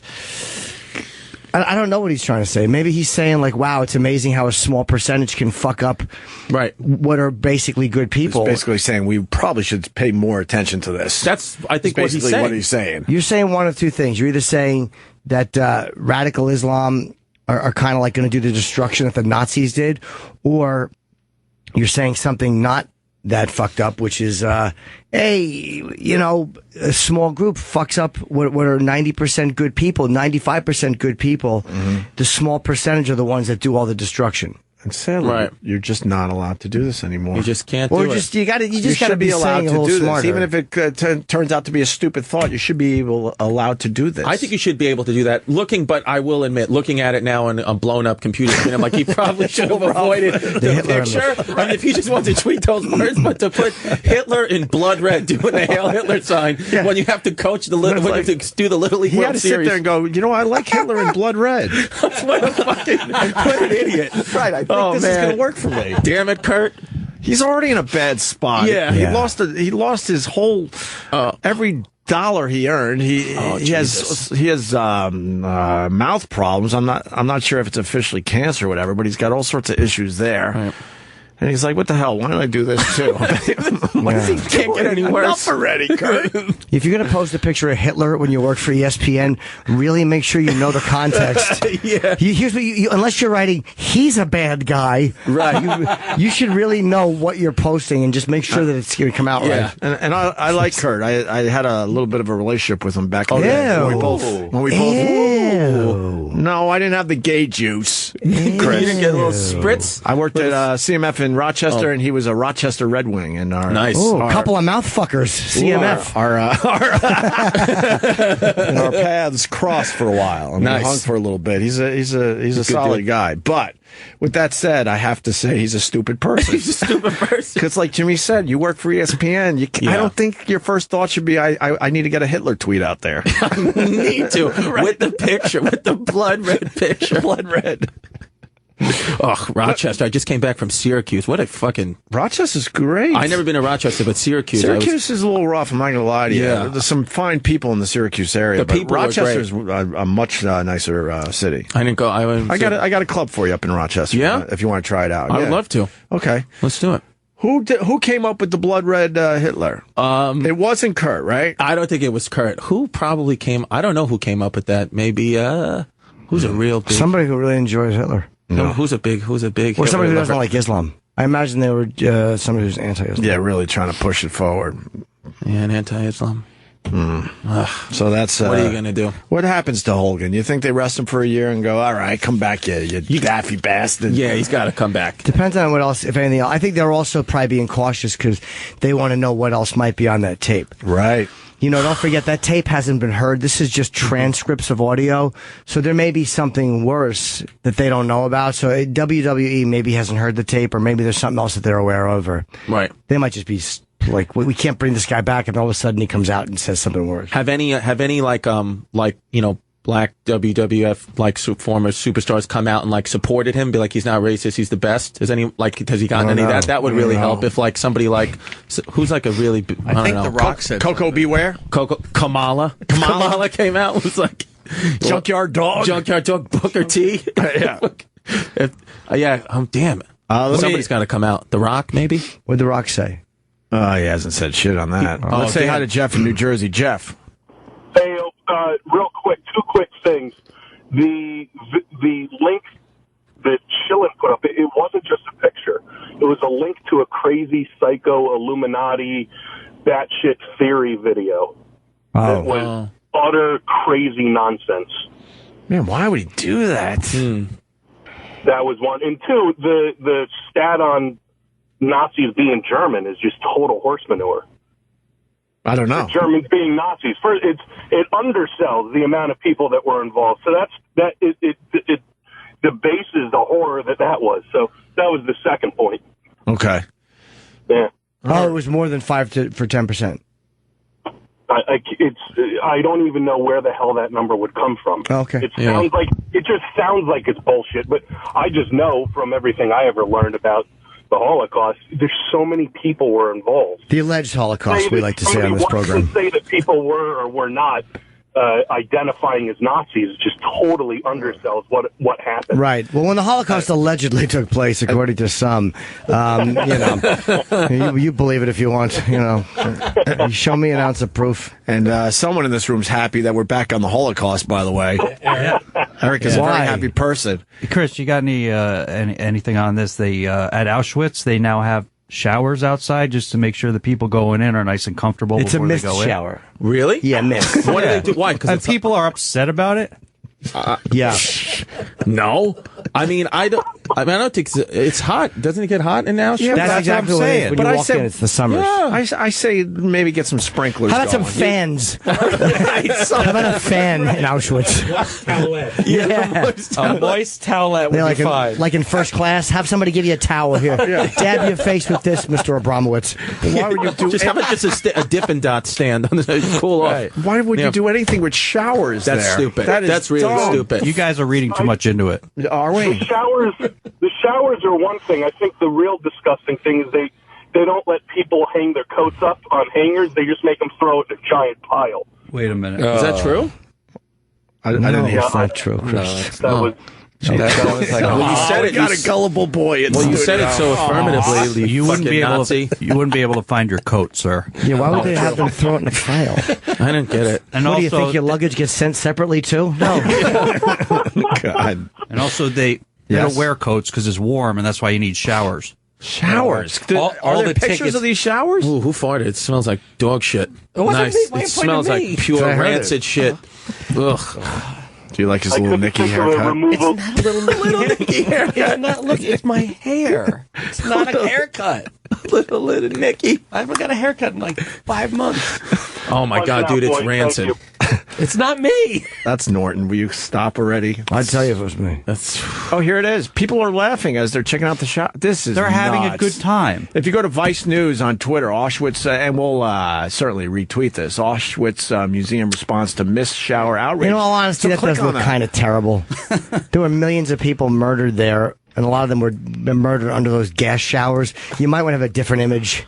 Yeah. But how did that discussion go down in a boardroom? Look, the people get really hot around here. I'm thinking we should get showers going. Well, the first why didn't option- anyone shut them down? Because the first option was they were going to have like cool towelettes put on the end of gun butts and have them fucking have their heads washed. What could possibly have been a suggestion that was worse than this? That's what I'm saying. Oh, no, it gets really hot. How about this? They can all stand in a boxcar car, and we'll have guards hose them down. No, Just like in Schindler's List. Too reminiscent of the film. We could give them tickets in the shape of Jewish stars, and they can wear them stuck to their jackets. Yes, and we'll know whose jacket belongs to who. Right. Yes. Yes, this is perfect. Oh, wow. Yeah, that was that because you look at it, you're like, ugh. This is rough. Especially there, that looks kind of bad. How about a fire hydrant? Open a fire hydrant. Let everybody run through it. That's just a bad idea, man. That's a terrible idea. Look at that. It's Every picture is worse. because the mist really looks like it's a gas coming But out. the people right? look like they're having fun. Well, yeah, that's it. You know, it's just a mist. Yeah, it's just a mist. To them, it's just a mist. I don't know about that. You don't know how hot it gets in That's Poland. really tasteless, and even though the intent is probably to cool people off, fuck them, let them be hot. You're in a horror house. Yeah. You're not supposed to be comfy in a horror house. Yeah, what are you going to visit that place for anyway? Hey, listen, Get the fuck out. We're trying to have central air put in Dachau so people feel relaxed when they go there. We don't need that. Hey, the Wi-Fi here in Auschwitz is no good. God damn it, I can't check my fucking Twitter at Auschwitz. You're not supposed to be comfortable when you're in a house of horrors. If you need to go there, then you should be really sweaty, uncomfortable, and like I said, at the end of it, you have a horrible swamp ass. You are you're 1/1000th the discomfort for an hour. You should feel miserable when you walk out of there. The toilet paper shouldn't even be good. No. They shouldn't even exist. They shouldn't even have toilet paper. Man. Yeah, there's some places where being uncomfortable, like you should walk out of there going, oh, fuck, this place sucks. It might have been a one-day thing. Oh, it's gone now? I don't know. Wait, where were you? Where do we start with this? The museum explained a statement on Monday after the showers were merely a public safety measure taken on one of the hottest days of the year. We must do everything possible to minimize the risks connected with the heat and high temperatures and take care of the safety of health of our visitors. How hot could it have been? The health of visitors is for us the priority during the time of these extreme heats, and the sprinklers have been really helpful. The sprinklers, they're calling them sprinklers. The sprinklers are installed on the days of highest temperatures and removed with the temperature drops. How hot is it, though? Well, they're in the midst of a heat wave, and August has had some of the hottest days ever on record. How about handing out bottled water? Exactly. Yeah, that'd be ice perfect. water. Here's an ice cube. We should Mr. serve Schultz, put this on your head. We should serve food here. Maybe get giant pizza ovens. Giant ovens. I don't know. Like, how could anybody? How could you sit around like a room full of people and pitch a shower, and people are like, "Oh yeah, it's a good idea." That's what I'm saying. How can it There's got to be a better way to do this. You know, that discussion went like, it's really hot. Yeah. You're hot. What do you think of mist showers? Hear me out. You don't think there was a pause there? He went right. Hear me out. I'm thinking of some type of a misting. He said, let me finish. Only on... can I finish? Only on the days where it's above 70. Yes. Nobody's going to make the connection. It'll be fine. People will get it. They'll get it. That's really a bizarre. That one's bizarre. Yeah. Absolutely it is. Yeah. All right. Strangey. Yeah, the barbershop was even more outrage. They're like, only one haircut. You're going to fucking... We have one option? Has anyone died going through Auschwitz? I mean, yeah. I mean, that's since when? You really have to read your history. as a tourist. No, I don't. Not that I know. I'm sure they I have. wonder if there's been a heart attack there, or somebody might have had a heart attack. That would suck. I'm sure more people have died at Disney. Well, I asked that because they're so worried that they're doing this. So I would assume they had problems in the past. I would think that with Auschwitz people passing out or whatever. They probably get majority of the tourists. I would think are older, right? I mean, a lot of people going back. I saw a lot of young ones. Young kids. Why would you bring your fucking kids there? That's not a fun thing. I don't know. Just ride the fucking rides It's at good Auschwitz. though. Ride the rides. I don't know what. Maybe like older people. Maybe it's because it's older people. Maybe I bet you. You know what? That's a good point. I bet you they had to have people die there, and that's why they're like, we need to do something because people die. They don't want to be responsible. Yeah, they don't want to be responsible. Hi, Kenny. You brought up the rides at Auschwitz. Mm-hmm. I've been to the amusement park there and been on the rides. You should try it. They have rides like the Psy Cone. the ferrous oxide wheel, bumper ovens, the oven of love. They're great rides. They have 2 oven rides? Yeah. The bumper ovens and the oven of love? Yeah. I have to ask where you got this from. They were back from Dice days. Says it back from Dice days. You know, it's funny. Schindler's List was on last night, and it's like every time it's on, I watch it for a minute. Yeah. Oh my god, that fucking red dress when it's coming through, when they're burning all those bodies, and they bring it. And here's what's so scary about that is fucking Amon Gert.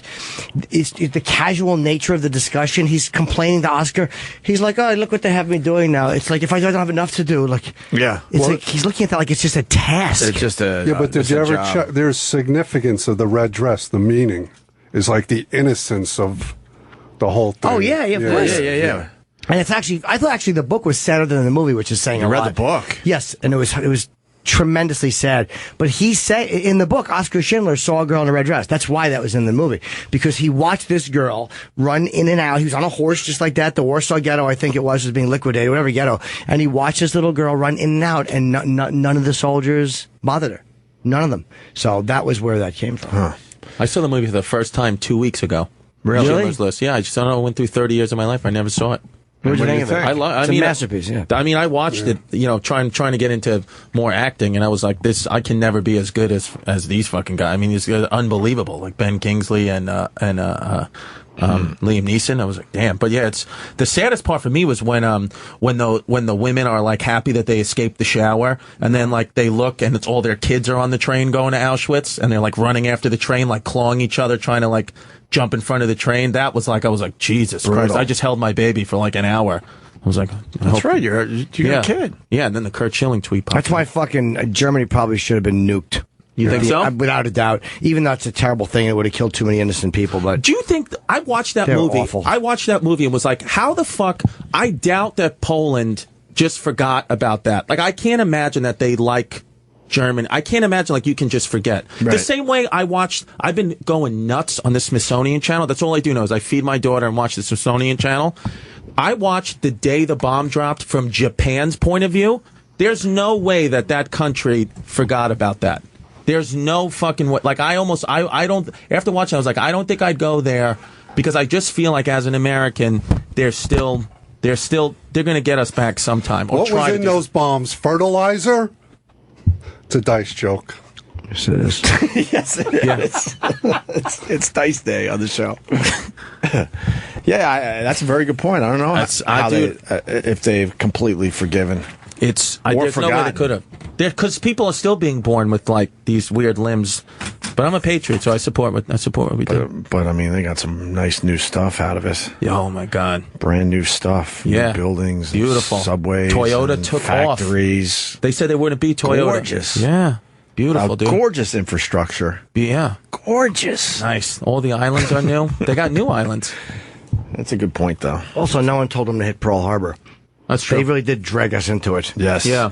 What'd you want? We were kind of minding our own business at that point. Yeah, we had other fish to fry. Yes, we did.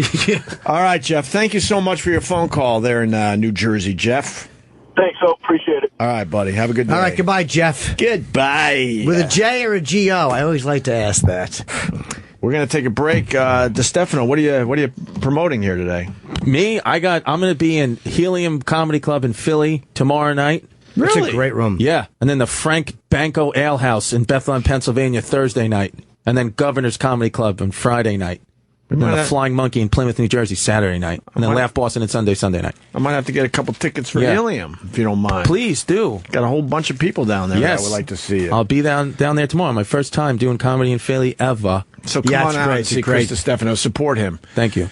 Please do that. Helium Comedy Club, especially tomorrow night. Tomorrow night? That's Wednesday night, right? Yeah, I'm on this tour with Monster Energy. It's called the Outbreak Tour. So they're just, I don't know, I just have shows. Who else is on that tour with you? I'm bringing my buddy Mike Cannon with me to open for me. And it's just me and my buddy Mike. That guy shoots from the hip.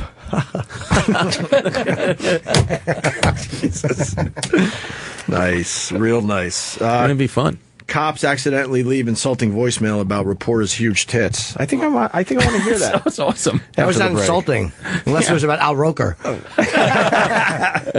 Yeah, a little jive talk here with Chris Distefano. Yeah. Barry Gibbs. Now, I'm not a big. He's is it the Beach Boys? Who's Barry Gibbs again? The Bee Gees. The Bee Gees. Sorry, I get the Beach Boys, the Bee Gees, and all those other shit. All that other shit. The Bee Gees. I'm confused. He's the main guy, right? Yeah. Is he the main dude? Yeah. He's the main guy. He's 69 today. Nice. So I guess that's why we're playing this. It's hilarious. All right. And they're from Australia. They're Australian. They're from Australia? I didn't know that. I don't think I knew that. You know how my generation knows who Barry Gibb is actually now that I just saw him? Because he was on SNL when Jimmy Fallon would like parody him. That's how we know. How you know him? That's how we know. I'm telling you, like a lot of people. You don't know any of the hits? I know. I've heard this. Of course I've heard that. I mean, I've had to listen to fucking the oldies station with my dad driving to Staten Island. So I know I've heard these songs. Which oldies? Well, 101.1. What was their slug line? CBS FM. Oh, all right. Well, that's bullshit. Well, it happened. I don't know. Yeah. Jimmy went to the bathroom. He'll be back in a second. To the bathroom. And we're going to talk about the cops accidentally leaving an insulting voicemail about a reporter's huge tits. I can't wait to hear that. We're going to do that, but I got to wait for Jimmy for that one. And you were at the State Fair out there in Syracuse. Dude, I was at the New York... Are you getting bad tweets about Syracuse? I got a couple... Yeah, well, somebody... Wait, Eric, we're getting bad tweets about Syracuse? Yeah, there's somebody who went to Chris's show and... Here, I go to your Syracuse show, you pick on my sandals, and now you say Syracuse sucks on Opie and Jimmy. But then the person says I couldn't agree more. Oh. I lived in Syracuse for 4 years. I'll defend it. It's a tough place. Wait, I didn't know you lived in Syracuse? Yeah, I went to school there. Syracuse University. Yeah, I did. And it's a very depressing place because of the weather. It's awful. It's awful from like April till... But see, I went to Geneseo, and we would take the road trips to Syracuse to have fun, man. That campus was all right. Yeah. And they always put on the better concerts too. Good concerts, good sports. Yeah. There were a couple times on a very early Sunday morning. I was at that bus stop waiting for the first bus back to Geneseo. Yeah. Yes. So you're defending what? Chris Distefano's point.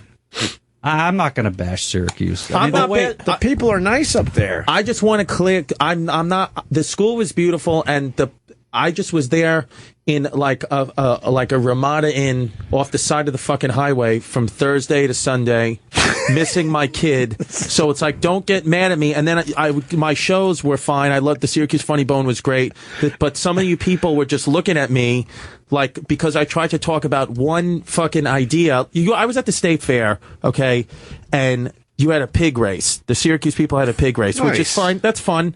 And, I get it. The guy who was running the pig race thought he had all these creative names like Brad Pig. This one's name's Brad Pig or Hillary. Fuck yeah. Hillary likes that one. Hillary Rodham Clinton. Nice. Oh, Ham. That's what they were calling them.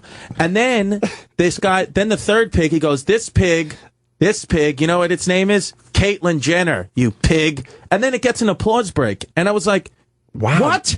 In New York City, if you said that, you would get hit with a fucking rainbow cupcake in 3 seconds. You would get sprinkled.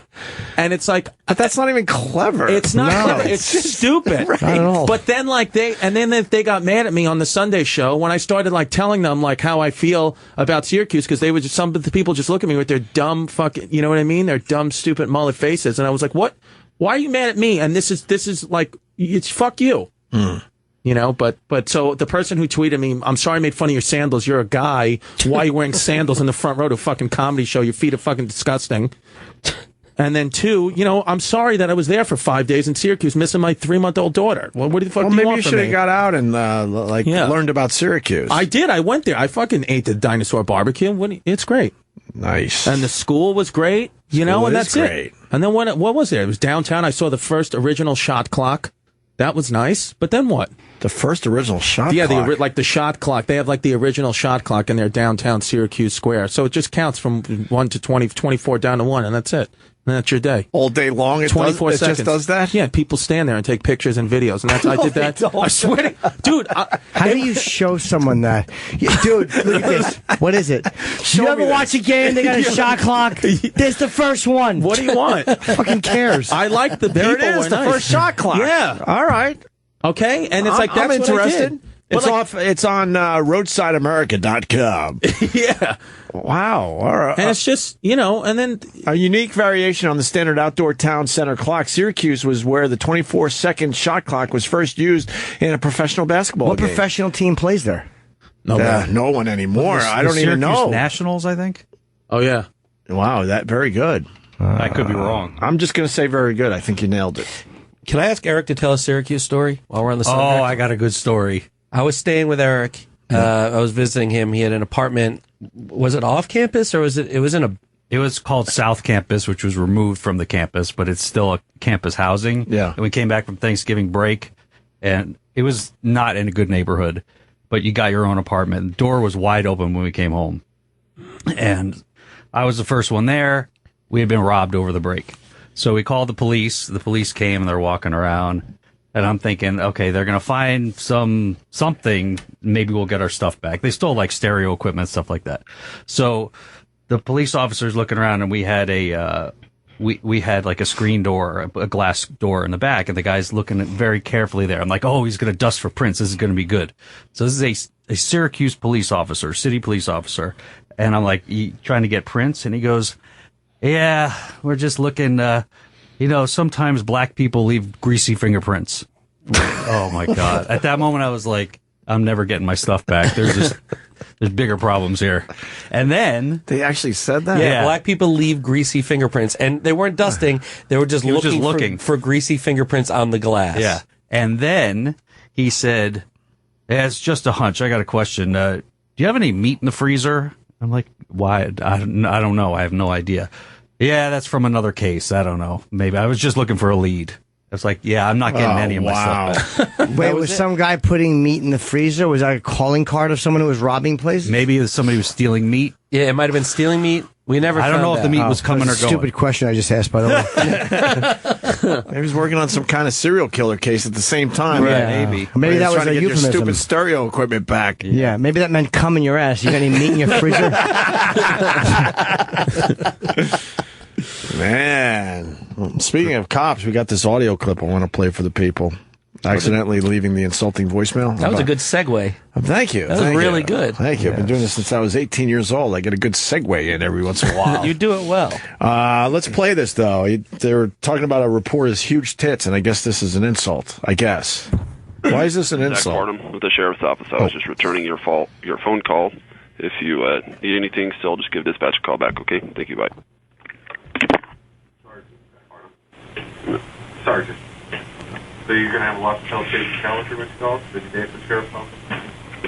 Nothing nowhere. Chase, this is Zach Farnham with the Sheriff's Office. I was just returning your phone call.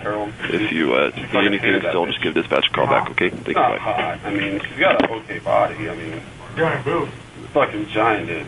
I mean, not like quadruple D's or anything, but at least a solid set of D's, probably double D's. You know what? That UK fish and chips.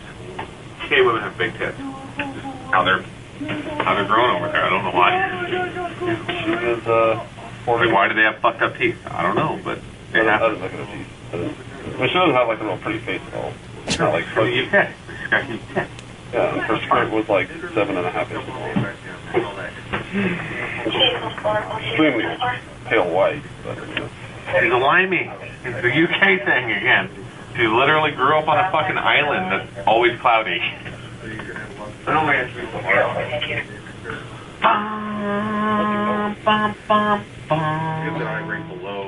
I don't know what we're listening to. It's just guys talking. Yeah, that's what that's what we do. But if you got home and checked your voicemail or whatever, and you did just hear cops just hanging out in the background, just talking about tits, yeah, like it's not. You shouldn't know she get fired. It's not the end of the world, but it is pretty amusing. Yeah, you shouldn't be surprised. They should probably have. That's how fired for that. I don't know. Don't tell me that. No, I don't think they got fired. That's how guys talk when they don't think anyone is taping them. Of course. Let's go to the transcript. Go down further. All right. My wife worked at the Herald. She's fucking hated that bitch. Second unidentified police officer. Who's hated? The woman they're talking about? My wife worked at the Herald. She fucking hated that bitch. Okay. All right. Then the other officer. She hot? The other guy, not hot. I mean, she's got an okay body. I mean, and then the guy jumps in, giant boobs. And then Farnham, fucking giant, dude. I mean, not like quadruple Ds or anything, but at least a solid set of Ds, probably double Ds. And then unidentified one. You know what? Is that UK fish and chips? UK women have big tits. It's how they're grown over there. I don't know why. Second guy, she is first guy. Why do they have fucked up teeth? I don't know, but it happens. And then back to Farnham. I don't look at her teeth, but she doesn't have like a real pretty face at all. Back to number one guy. She's from the UK. She got huge tits. Farnham, yeah, and her skirt was like 7.5 inches long and just extremely pale white. But you know, number one guy, she's a limey, a UK thing again. She literally grew up on a fucking island that's always cloudy. Number one, she's a limey, a UK thing again. She's literally, okay. And there we are. I don't know why you have to be so hard on her. There you go. This guy's talking. It's cops talking. It's just embarrassing when it gets caught on a machine. Of course. Yeah. Hang up the phone, dummies. But they're not in trouble for that, right? You can't be in trouble for that. I don't know. They'll probably have to say they're sorry or some shit. I'm sorry. Because if a woman comes home and hears you guys talking about her on her answering machine, that's a case where they probably should tell the lady they're sorry. Like, you know what I mean? It's like, yeah, that's her they're talking about. It's like, you know, I guess come home and listen to that shit. But they don't have to like make how an she's not apology. attractive. Right. My wife hated that fucking bitch. She has big teeth, an ugly face, giant tits. Yeah, I get why a lady would want to come home and hear that on her answering machine. So there are some compliments in there and some insults. Yeah. Nobody wants to hear that when they get home from work. I want to see what she looks like, this reporter now. Yeah, I want to see her giant tits Fucking and bad giant teeth. tits. I'm all in. I'm obsessed with the 24 second clock. Dude, that was their big selling point to me in downtown Syracuse. And you had to go. I had to go. Look, I did what I could. How many 24-second cycles did you go through before you went, Jesus Christ, who gives a fuck? I would say I went through two. I went through 2 full ones, and then at about 16 of the third one, I was like, I can't do this. You couldn't wait? I couldn't wait. I was like, I wanted to walk away. Because first of all, there's people watching it, but then it's also surrounded by a bunch of like homeless people that just stand there by the shot clock. Yeah, because they know people are coming by with some pocket money. Right. So I will say this: I gave about $20 into homeless people in Syracuse. So, all right, what do we know about this shot clock, Eric? The shot clock first came to use in 1954 in Syracuse, New York, where Syracuse Nationals owner Danny Bianzone experimented using a 24-second version during a scrimmage game. According to Bianzone, I looked at the box scores from the games I enjoyed, games where they didn't score around and stall. I noticed each team took about 60 shots. That meant 120 shots per game, so it took 48 minutes, 2,880 seconds, and divided that by 120 shots. The result was 24 seconds per shot.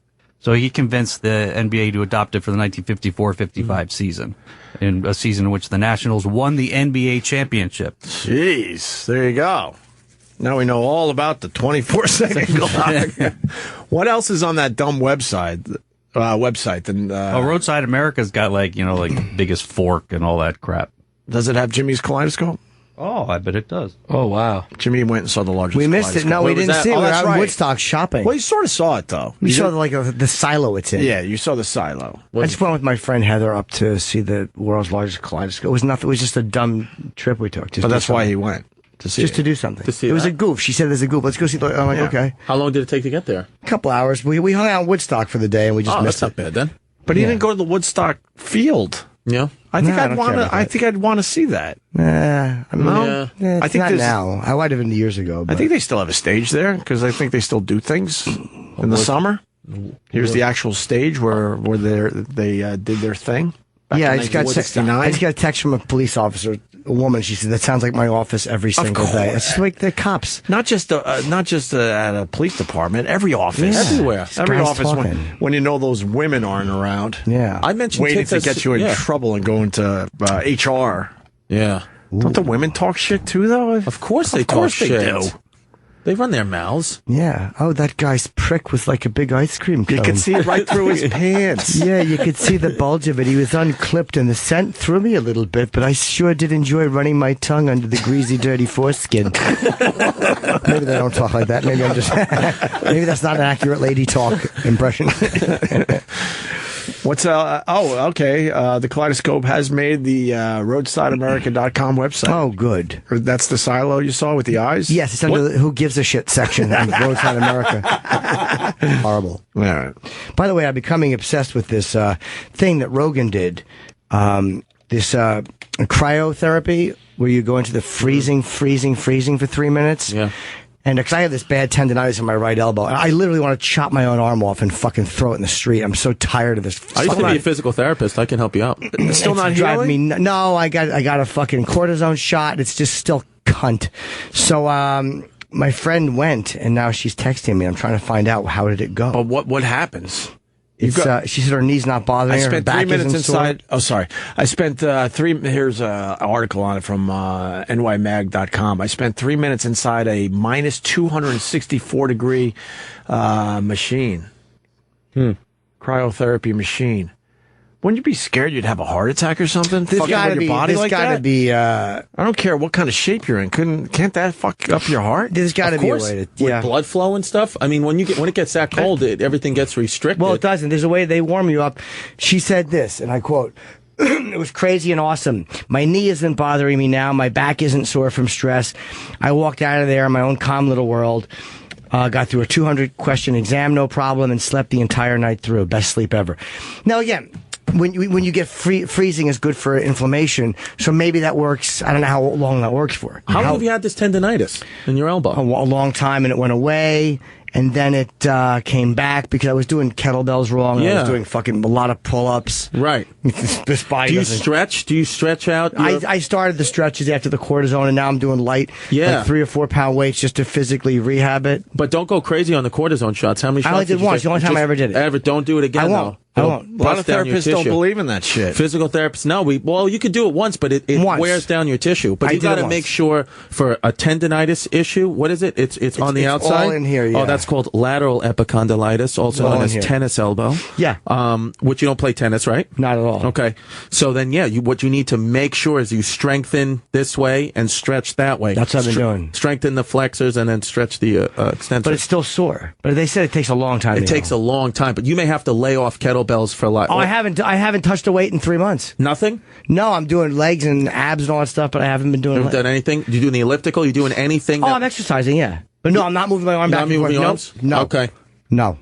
You taking any Advil or ibuprofen? No, should I? Yeah, you should, because that decreases the inflammation. Okay. And if you take a couple of those, that'll help going. But try that cryotherapy. What about that deep massage, too? That absolute deep tissue massage. Because I had tendonitis in my shoulder. It's completely gone. And one of the things they did was that deep tissue massage. That hurts like a mother. Break up the scar tissue. Holy or ultrasound, fuck, does too. that hurt? You ever get ultrasound? No. That's another thing I you told should do. Jimmy he needs that deep massage, I think. Deep massage, man.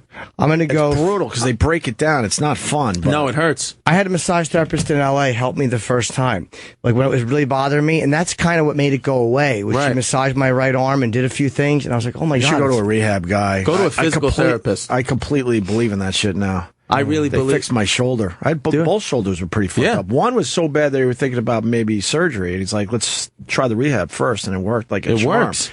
So far, so good. Let me just ask her a question. Does it say how long the inflammation will be gone for? Bit aggressive, don't you think? So angry. Wow. No, but I do want to know about that because Rogan swears by it. He's been doing it, and I've also heard like there's articles that say it doesn't work, it doesn't do anything. But people who I've talked to have gone said it does help. I think they should bring some of these machines to Auschwitz to cool off the people. Yeah. Boom. Right? Yeah, that's good. It's expensive, though. Yeah. Wow. That's too expensive. Too expensive for that. Yeah. Maybe I'll do it today. Are you learning about this minus 264 degrees? Anything else in this article from this woman? No, I found a different article. I mean, it says that it helps with different things like wrinkles and sleep, just like you said, reducing inflammation, but it's not FDA approved. How uncomfortable is that? Of course, it's not FDA approved. You have to wear a breathing mask. You have to wear a surgical mask. Yeah. Because it's probably bad to breathe that in raw. And earmuffs and something on your hands and feet, I believe, and you wear a bathing So you suit. don't get frostbite, probably, right? Exactly. Yeah. Did Rogan get this done? He said he does it He 4 has days the one a in week. his house, I thought, right? No, not this one. He doesn't. No, he has a. Is this he a has newer isolation thing? tank in his house. Yeah, this is where you go into it. Again, it's minus whatever. Oh, we got to talk to Rogan about this. He's not up yet. I texted him, and he told me, yeah. Did he write you back today? No, I asked him a while ago. He said he recommends it highly. Yeah, get the word out to Rogan. We would love to talk to him about this for a couple minutes today. That's unbelievable. Oh, and he said to come back in 3 weeks. So maybe you go, but I want to see how the right arm is if I try that. Can't you just going to dip your right arm in the cryo tank? No, you just go. It's your whole body. You're in a room. Yeah, but why wouldn't you just be able to dip your problem area? It's probably just good for all of you. Like, I want to see. Oh, there's one where. All right, let's go to this tape. But no, that's not the one. Joe said don't do that one. Do the one where you're completely immersed. She looks like her head is exposed. You got claustrophobia, though? Yes. Yeah, I wouldn't do that then. Are you kidding me? Yeah, but I don't want I want to do the one where you're actually in the tank, not where your whole body is head too. Why freezing your body is the newest health trend. Can we go to this clip real fast? Yeah. Even if it might not be the exact machine Rogan's doing. I want to the chilly conditions in the city this winter, but he will endure below 0 temperatures to treat a sports injury. It's terrifically cold. It's like walking into an Arctic cloud. The cooling treatment known as cryotherapy requires... Huh? Was that guy's name Dan Fagoletti? Well, the last name he got right. It's Fajolette. That's funny. yeah. You to spend time in a cryosauna that's cooled to minus 264 degrees. Freezing temperatures send our body into a survival mode and causes blood to flow to the most vital organs to get more oxygen and nutrients. The whole idea of hot and cold is removing the toxins and allowing blood that doesn't have those toxins or those inflammatory components into that area. The method is not new, but whole-body cryotherapy is said to reduce inflammation, improve athletic performance, and even slow down the aging process. Mostly it was designed to reduce inflammation and pain in rheumatoid arthritis patients. Recovering from ankle surgery, Famagetti does cryotherapy 3 times a week before his physical therapy sessions. It helps reduce the swelling around the joint, last name. And that's what I'm trying to improve. Dressed in nothing but socks, am I clogs, living up and to his mittens, name? Yeah. you step into the capsule-like machine. After 2 to 3 minutes, your skin temperature drops to 32 degrees, and the deep freeze is over. And the first thing you notice is this enormous rush of endorphins and energy afterwards. Although many European studies have been conducted on its effects, not all doctors are convinced. Studies that have been performed out there show that it's not harmful, but they don't show any long-term benefit. Oh, of course she's going to say that. Her name is let it go. Let it go.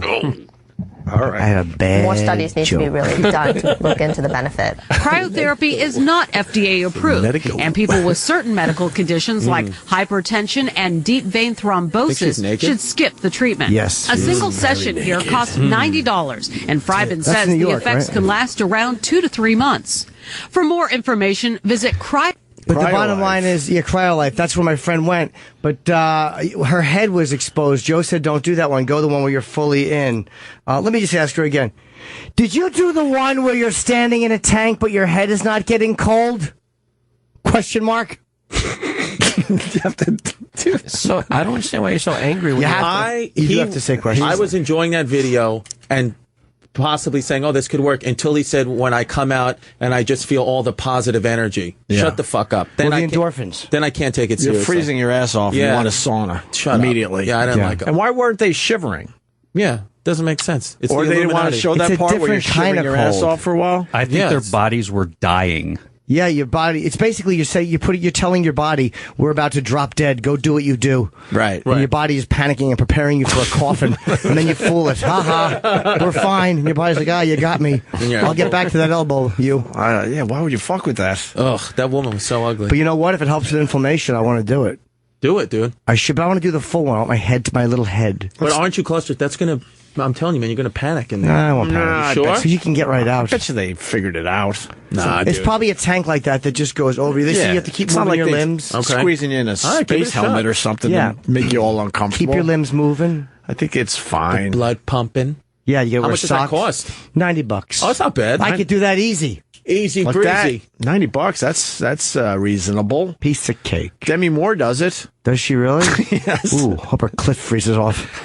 And Daniel Craig does it. Oh, he's jacked. And he has a James Bond body. Oh, yeah, he's ripped. So does Joe Rogan's ripped, too. All these guys are ripped doing Rogan's cryo. ripped. I want to get jacked like Joe Rogan. Well, we got to get Rogan on the phone to talk about this. He's muscular. Yes, muscular. Yeah. He's like one of those guys, like he can be funny and still diesel like that. Ibuprofen's bad for you. That's coming in. Okay. Oh, that fart was vicious. You want to find out why? Is it bad? Yeah, that was one of the worst ones I've smelled in a while. But I mean, it's like I appreciate it. What are you squeezing out today, Jimmy? Gross though. Jimmy squeezes out sometimes anger. I've had ice cream twice in the last week, and I haven't had ice cream in 8 It's really months. starting to hit its peak now. Thank you. Jesus. That's the old Milkaroo. He loves a good pistachio ice cream. Yes, I do. Oh, Colin was not happy with the fact. Pistachio. I should play this message. It's very brief. I forgot. Oh my God. Yeah, let me go to Russell as you find that. Russell, go ahead. Hey, good morning, fellas. Good morning, Hey, Russ. I've been seeing a doctor 'cause I got degenerative discs in my neck, and they went to put me on ibuprofen, and then it came out of the news. It doesn't just fuck with your liver now. They're talking about stroke and heart attack. And my doctor called me in and gave me some other stuff and took me off of it. And that was all over the news about a month ago. So if you take it on a regular basis for pain, and he told me he took me right off of it and said, no, just do this now. So Okay. I wouldn't suggest doing that ibuprofen, Jimmy. All right, buddy. Thank you. I'm going to try this. I'm going to try this CryoFreeze because they say there's no harmful effects. So the worst that can happen is it doesn't do what I want it to do, which is give me longer lasting erections and a better career. So I'm hoping, but I want the elbow fixed, and I don't know if it'll help with the sleep, but who knows? I mean, my sleep is a disaster. Want to take a look at it? Come here. Right here. It's you have wait, did you really do this? I was a physical therapist. You have to sit on this side of me. I was Chris. a practicing physical therapist for. Well, I want someone who's got it right. 2.5 years. Wait 1 sec, we should periscope. 2.5 years. Wait, we're gonna periscope this? Wow. Really? We're gonna periscope. Wow, who doesn't know, who wants to see girls with big tits when you could see Chris working on my elbow? That's periscoping excitement. It's right this whole right side. We're actually gonna periscope this? This is terrible. Periscope it? Nobody wants to see it. It's not entertaining. Yeah, I don't know if people want to. Yeah. All right, hold on. I mean, you could start, but Jim Norton. What do I? Jim Norton. Yeah, it's all in there. Elbow being checked. I don't know. Being checked. Hold on. We'll periscope this. Yeah, it's not really entertaining for anybody out there. Sure, this is amazing. Yeah, for the it is, people. especially people My who are periscope is on. physical It's not even entertaining for me, and I'm having it done. Physical. Why don't you go over doing there? now, kids, is I'm finding the connective tissue on the lateral epicondyle, and a what? Feels firm. That's it's the fake. bone. Google it. It's where the lateral epicondyle. It's where the radius and the humerus join. Oh, so you have to The humerus? The humerus. Ooh, Jimmy, you got a good humerus. Ooh. It's good. Here, I'm going to push you down. Don't let me move you. All right. So try to Wait, resist me up. what do I do? Resist. Push up. Push up. Okay. Push up. All right. Good. Does this hurt? How's this? Does that hurt? No. Not at all. No. He's fucking me in the ass. That doesn't hurt at all. No. Nothing. No. He's bending my arm. Now he's bending it down like in the typical hi. Right. No, that does not hurt. Nothing hurt at all. Nope. Doesn't affect you at all. That doesn't hurt. No. Nothing. No, I can feel it a teeny bit, like right here. I'm pointing at my right by my right elbow, up what in about here. Keep your arm straight out, and then I'll push down. No. No pain at all. Nope. What about here? Right here. Should I keep my arm straight or no? Now try to flex it. Go ahead. Flex up against me. Oh, you got a nice bicep, Jim Norton. Nope, that doesn't hurt. Skin feels good too. That doesn't hurt. All right. I mean, I don't think it's too. It's AIDS. It's 100%. No, I don't think. Where are you? It's right back there. All right. I don't think that it's too. Progressive. Whatever. I feel like when you have really bad tennis elbow. I mean, it's worse than what it is. I think. I don't think you need the whole cryo tank thing. I think maybe I'm on the mend. Maybe it hurt. I think it's in your head. Okay. No, it's not in your head. Really But is still. What does he do? Does he get that, why don't you give him a little massage or something? All right. Massage that elbow a little I'm bit. going to do it? Yeah, of course. A little bit. Yeah, man. A little bit. Oh, He's licking his elbow. oh, put the mic in so you can Oh my talk. god. I feel sprinkled. Sprinkled with a little gay flakes. God damn it. This fucking thing. All right. Eric, can you fix his mic? Yeah, Eric, come on, stop jerking off to the visual. Right here, right? In that area, yeah, it's more right there. Does it hurt? No, you can go harder. I can take it fairly. He's a strong guy too, but no, it's weird. It's like it's just I've had this for a long time and it fucking stinks. And it's not even a sports injury. I just did it because my kettlebells, I didn't know what I was doing. Jimmy, one of the comments on the old Periscope, I'm sure it's not good. Periscope says, stop jerking off trannies, and your problem will go away. Well, I'm not having neck problems, so... There goes that theory.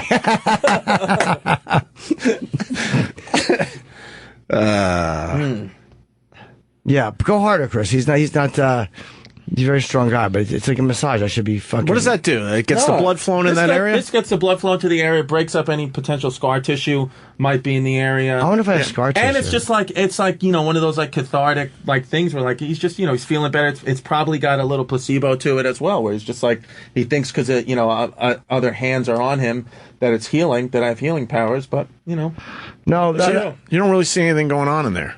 There's Not nothing really. wrong. There's nothing I don't think wrong. so. I think that it's one of those things where, like, I'm sure, look, the tennis elbow and all these, tendinitis issues, they're nagging issues, they're annoying. Yeah. It's like one of those things, like, it just becomes, as you get older, you just got to deal with, Yeah, it's one of those, like Kenny will talk about his knee bothers him sometimes from karate. It's like one of the, you can't avoid injuries when you get older. It's like you just realize I'm falling apart. Right. Well, it beats being dead, I guess, but... Starts in the 40s. Yeah. Everything starts just breaking down. Yeah. All right. I haven't done any physical therapy in a long time. You're my first patient in a while. Oh, right there. Yes, that hurts a little bit. He's hitting the bone. He's hitting the elbow bone. Yeah. I don't know what that is, but... People are amazed, Jimmy, that you're not rubbing your nipples right now. A lot of people are asking that. Are they really? I do tweak my nips a lot. This is how, when I first started comedy, this is how I would get spots. I would give comedians who didn't have health insurance, like, some physical therapy advice. Really? Techniques like this, and ask if I could, like, do you 5 minutes on their He's show. doing a circular thing with his knuckle kind of on my elbow, and that I'm feeling. Does it hurt? On the elbow. It's okay. I'm feeling your tendon is snapping in between my knuckles, and I'm feeling it right there. Sometimes it's good to just move it around a little bit. Okay. Yeah. Well, that's what After this, though, I'd like to get some ice for you. Put an ice pack on. And how about next time we fucking Periscope, we have a girl with big tits doing something. Oh, look at her. She's just jumping around the studio with her tits out. That's fun. That would be a good Periscope. Yeah. I'm trying to help you. We really owe the Are you people. going to work out today? Thank you. Don't Yes, work I out am. today. I am. Oh, but, don't work out with your arms. I won't. Okay. How long do you do that for? Promise me you won't. Like 15, 20 minutes? If he was a patient and I was doing adult outpatient, this would be about 15 minutes, but then I would have him do it was called the upper body ergonometer, which is like it's like basically like an elliptical but for your arms. Okay. I would have him do that. Then I'd have I'd do some ultrasound, which takes ultrasound waves and breaks up the scar tissue. I'd probably do some modalities, which is like those TENS units, those electric stimulation. I'd do that. I've told Jimmy off and on that you should do this for like I don't know 6 to 8 sessions would be great for you. I'll try it. I'm not against it. I hear that they're very good at our It gym. really helped my shoulder in the end. Yeah. All right. This really is like, helped. and like especially like elbows and knees, and that's what physical therapists do. Can I apologize to the audience for this segment? It's my fault. Sorry. I'll make it better. Come here, Justin. Cool. All right, thank you very much, Chris. Show your not Thank you, brother. not so little Nicky hairdo. This is my hair. He's trying to look like little Nicky or I'm something. not trying to look like a little... Can we erase the last 15 minutes? We certainly can. should, I'm dumping the Periscope. Chris Distefano, thank you. Jim Norton. A lot of good comments. All right, bye-bye. Yeah, wonderful comments. Yes, they think you have Flock of Seagulls hair. I don't flock a seagull. Maybe I do a little flock. But maybe I do. Not so little Nicky. Flock of seagulls hair. I wish you had Freddie Mercury blood. And we're out. All right. Did it feel good? Yeah. It's one of those things where, no, I did. I want to, but I do want to try the cryotherapy because too many people are. By the way, Ronda Rousey fighting Holly, what's her name? Holly Holm? Mm-hmm. Is that how you say her name? Oh, my God. so She hot. almost looks like Amy Schumer. Right? Anyone else see that? I've always thought that. Yeah, she does a little Absolutely, bit. she Almost does. Amy Schumer. I don't know anything about this Holly broad. Is she good? I was talking to when I did that New Mexico gig. The guy Jeff, who was kind of taking me around, knows her. I think she went to the gym, and he was talking about I would love to see her fight. Is she the one they did the documentary on Showtime or something or on Netflix? They did a documentary about an MMA fighter recently, a female MMA fighter. Was it her? I've never heard Ronda her name Rousey's before. opponent. They did Yes, this- Holly Holm. I don't know if it was her though, because I only saw it for a few minutes. What do we know about her? Is she going to be a good opponent? Is this the girl who got into the second round with her? There's one girl that only one girl has gotten into the second and third round. No, Misha Tate went to the third round. Misha, that's what I'm. Oh, so No, it's not not Misha Misha, Tate. no. Okay. Misha Tate is bummed that she didn't get another chance at that. Why wouldn't she? I mean, she came the They closest. decided to go right? with Holly. Oh, okay. Misha Tate thought it was going to be her match. Her rematch. I think her it should have been. rematch. Cyborg is the one everybody wants to see, but I don't know what's up with Cyborg. I know she had steroid issues, I think. Okay. When is the next fight for Ronda Rousey? I don't know, but it's in Australia. It might be in November. Okay. A couple more months. Yeah. A few more I months. think she's very attractive, Ronda Rousey. She's You guys- awesome. yeah? Got to see her. Oh my God! Is the person she's great? She's been Is the in here a few documentary Through My times. Father's Yeah. Eyes? Is that the one you were talking about? No, I don't think so. Was it Glenna Avila? Yeah, it might have been it. Yeah. Okay, that's not her name then. I don't remember. Is that her? No, I don't With know. her hair Or all maybe braided? she's like a rough relationship with her son. Really? I mean, Yeah, like they didn't get along or something. yeah. Oh yeah, Glenna Avila might be her. It might be her. I just didn't remember because I only saw a few minutes of it. The front page of our paper, I can't believe they're going with this here in New York, but did you watch the VMAs? Yeah. Yeah. Bits and pieces. Do you feel like you can relate to that shit? To the VMAs? You're No. a younger guy than us. I'm a younger guy. I know I can't relate to and that I'm at on all. MTV, and I was watching it like I don't know who a lot of these people are. You're still on Guy Code? Yeah, yeah, I'm still doing it. And I was lost. I mean, the some of the performances. I mean, I like the VMAs, but I mean, some of that shit it was pure horse shit. Some of those songs. That's nice language. Yeah, it was just pure, just basura. And I was like, I don't know. I mean, Do you think Miley Cyrus is a bit outrageous? I think so. Yeah, I think she's so. And I crazy, think right? the beef between her and Nicki Minaj was it was painful to watch. I like, wish so that played corny. out. Oh, you think it was fake? Whether it was fake or, I mean, it was just, to me, it was corny. It's like you're gonna step up to her in front of millions of people on TV. You're not a real thug. Fucking just go to a green room if you have a problem with her. And Yeah. And she wore a tight dress where she couldn't even walk properly. They had to help her up on the stage. So I don't know what she could have got done if she was actually going to go And at it with Miley. I wish I would have met her. I would have had a funny line. I would have said, "Tight dress much?" Yes. Oh, she would have went nuts. What, you didn't like it? You didn't like it or you did like it, the VMAs? It was stupid. I thought Kanye's speech was terrific. Yeah. I I'm a big believe Kanye we all supporter. needed that talking to. Yep.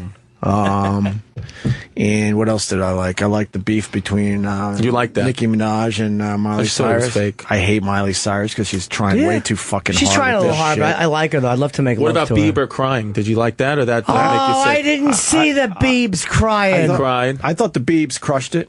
Yeah. Why was he crying? I thought he crushed The it. emotional Very performance, emotional, right? emotional performance. After his own performance. he Hasn't been cried. on the VMAs in a while, and I think he crushed it. There were Yeah. a lot of nerves going into that performance, and I think he was terrific. I didn't love the Macklemore performance. Oh, The that first guy's one. I good, didn't like though. that one. Big fan. Outside. I thought it was getting a little too commercial now. He's very punchable. Mainstream. I don't know who the guy singing with him was with that dirty Sanchez mustache. That I'm guy not a sucked. fan of the mustache. Yeah. And Macklemore, I can't think of anyone that is more punchable than Macklemore in pop culture. Yeah, I didn't like it because If he you was have cool a name, when he please first give came it out. to me. But I think he's the number one most punchable guy in pop culture. Yes. So Kanye announces that he's going to run for president. Yep. In 2020, when if he had real balls, he would jump in the race now. Why Right not? now. It's over a year away. Mm-hmm. So he dramatically announced that, and now the paper is going with it. It's on the front page. Welcome to the West Wing. Jim Farber looks at a Kanye presidency. This is the news, people, dude. And then he God, has some her tits choices. are good.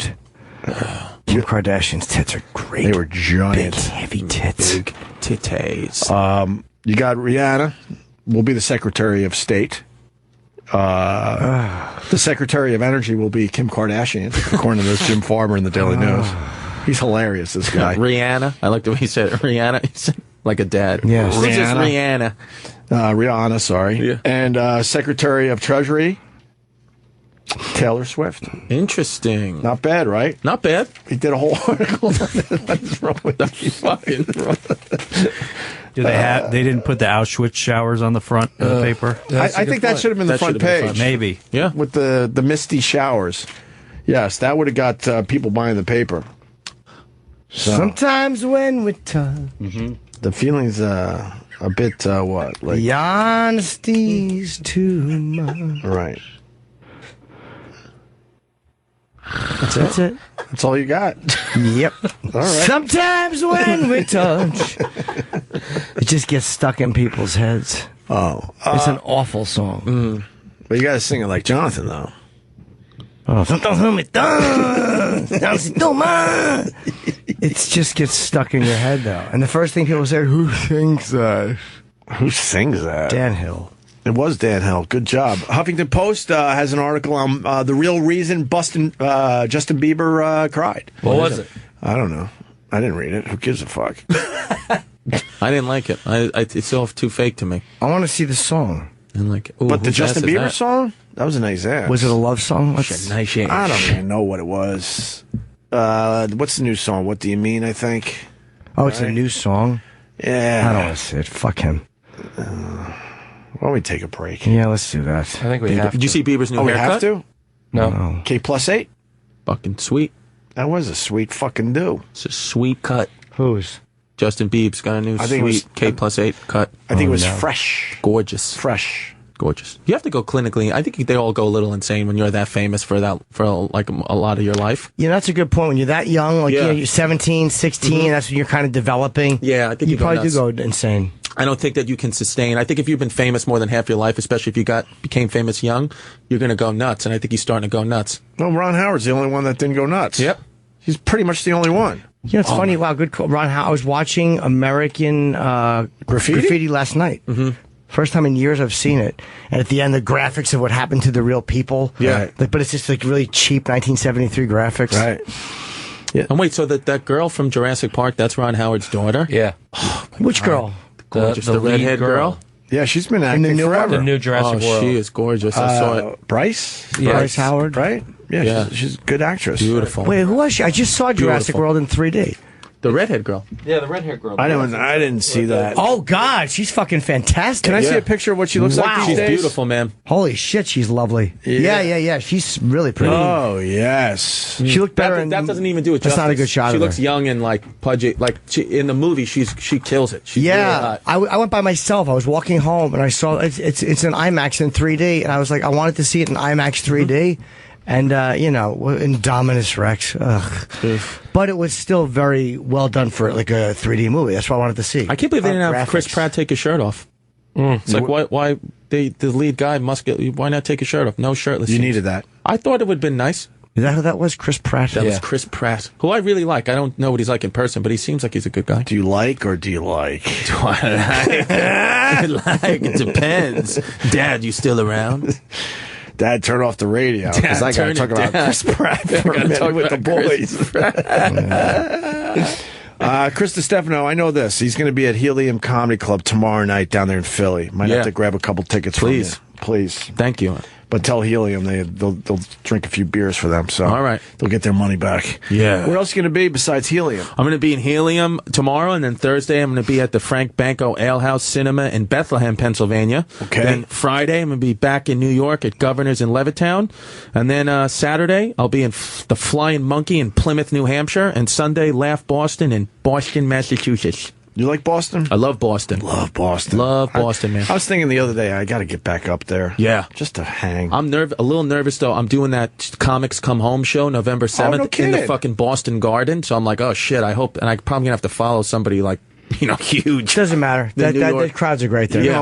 Wow, that's a great I got to gig. do that. Yeah, that was an awesome gig to do. I've gone to 1 million of those. Yeah, I'm going to do that one this year. Maybe I go this year. Please. I haven't gone in years. Jimmy Fallon, C.K., Ray Romano, Stephen Wright, Leary, Lenny Clark. Holy fuck. Yeah. And they're doing it in the Garden. Yeah, the Garden. Is that the first time they're doing it in the Garden? I'm a little out of touch with Comics Come Home. Jim, is that the first? I guess no idea. Did you do it when it was? I've done it one. I think I've done it was in the twice. Garden though. No, it was in a like 7,000 seat venue, whatever that was. Orpheum Theater or something back in the day. This one says TV Garden.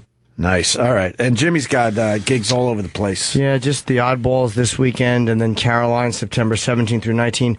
Minneapolis, I'm doing 2 shows at Mill City Nights, Friday, September 25th, and the next time in Detroit at the Andiamo Celebrity Theater. So, all you people who have been asking me to come out, now I'm coming.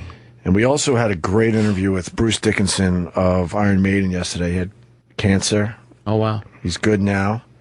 He's got to watch it for a while, Yeah. But he's doing great, and he was really open about the whole thing yesterday on our show. Yeah, very good. And we filmed that Cool. one, so that one's up on the old YouTube channel. I think we tweeted it as well if you follow us or whatever. So go check that out. We'll be back. All right, there's Dan Hill for everybody. Yeah, Dan Hill's fucking Hill of Beans. He was a one-hit wonder, right? Danny Turkey Hill. I don't think Mr. Hill had another hit after this. Nope. Yeah. So you don't make any money if you get just the one hit, right? He made no money. This guy. I don't know. Back in the day, I think a one hit gave you some riches. Gave you some cash. Gave you some cash.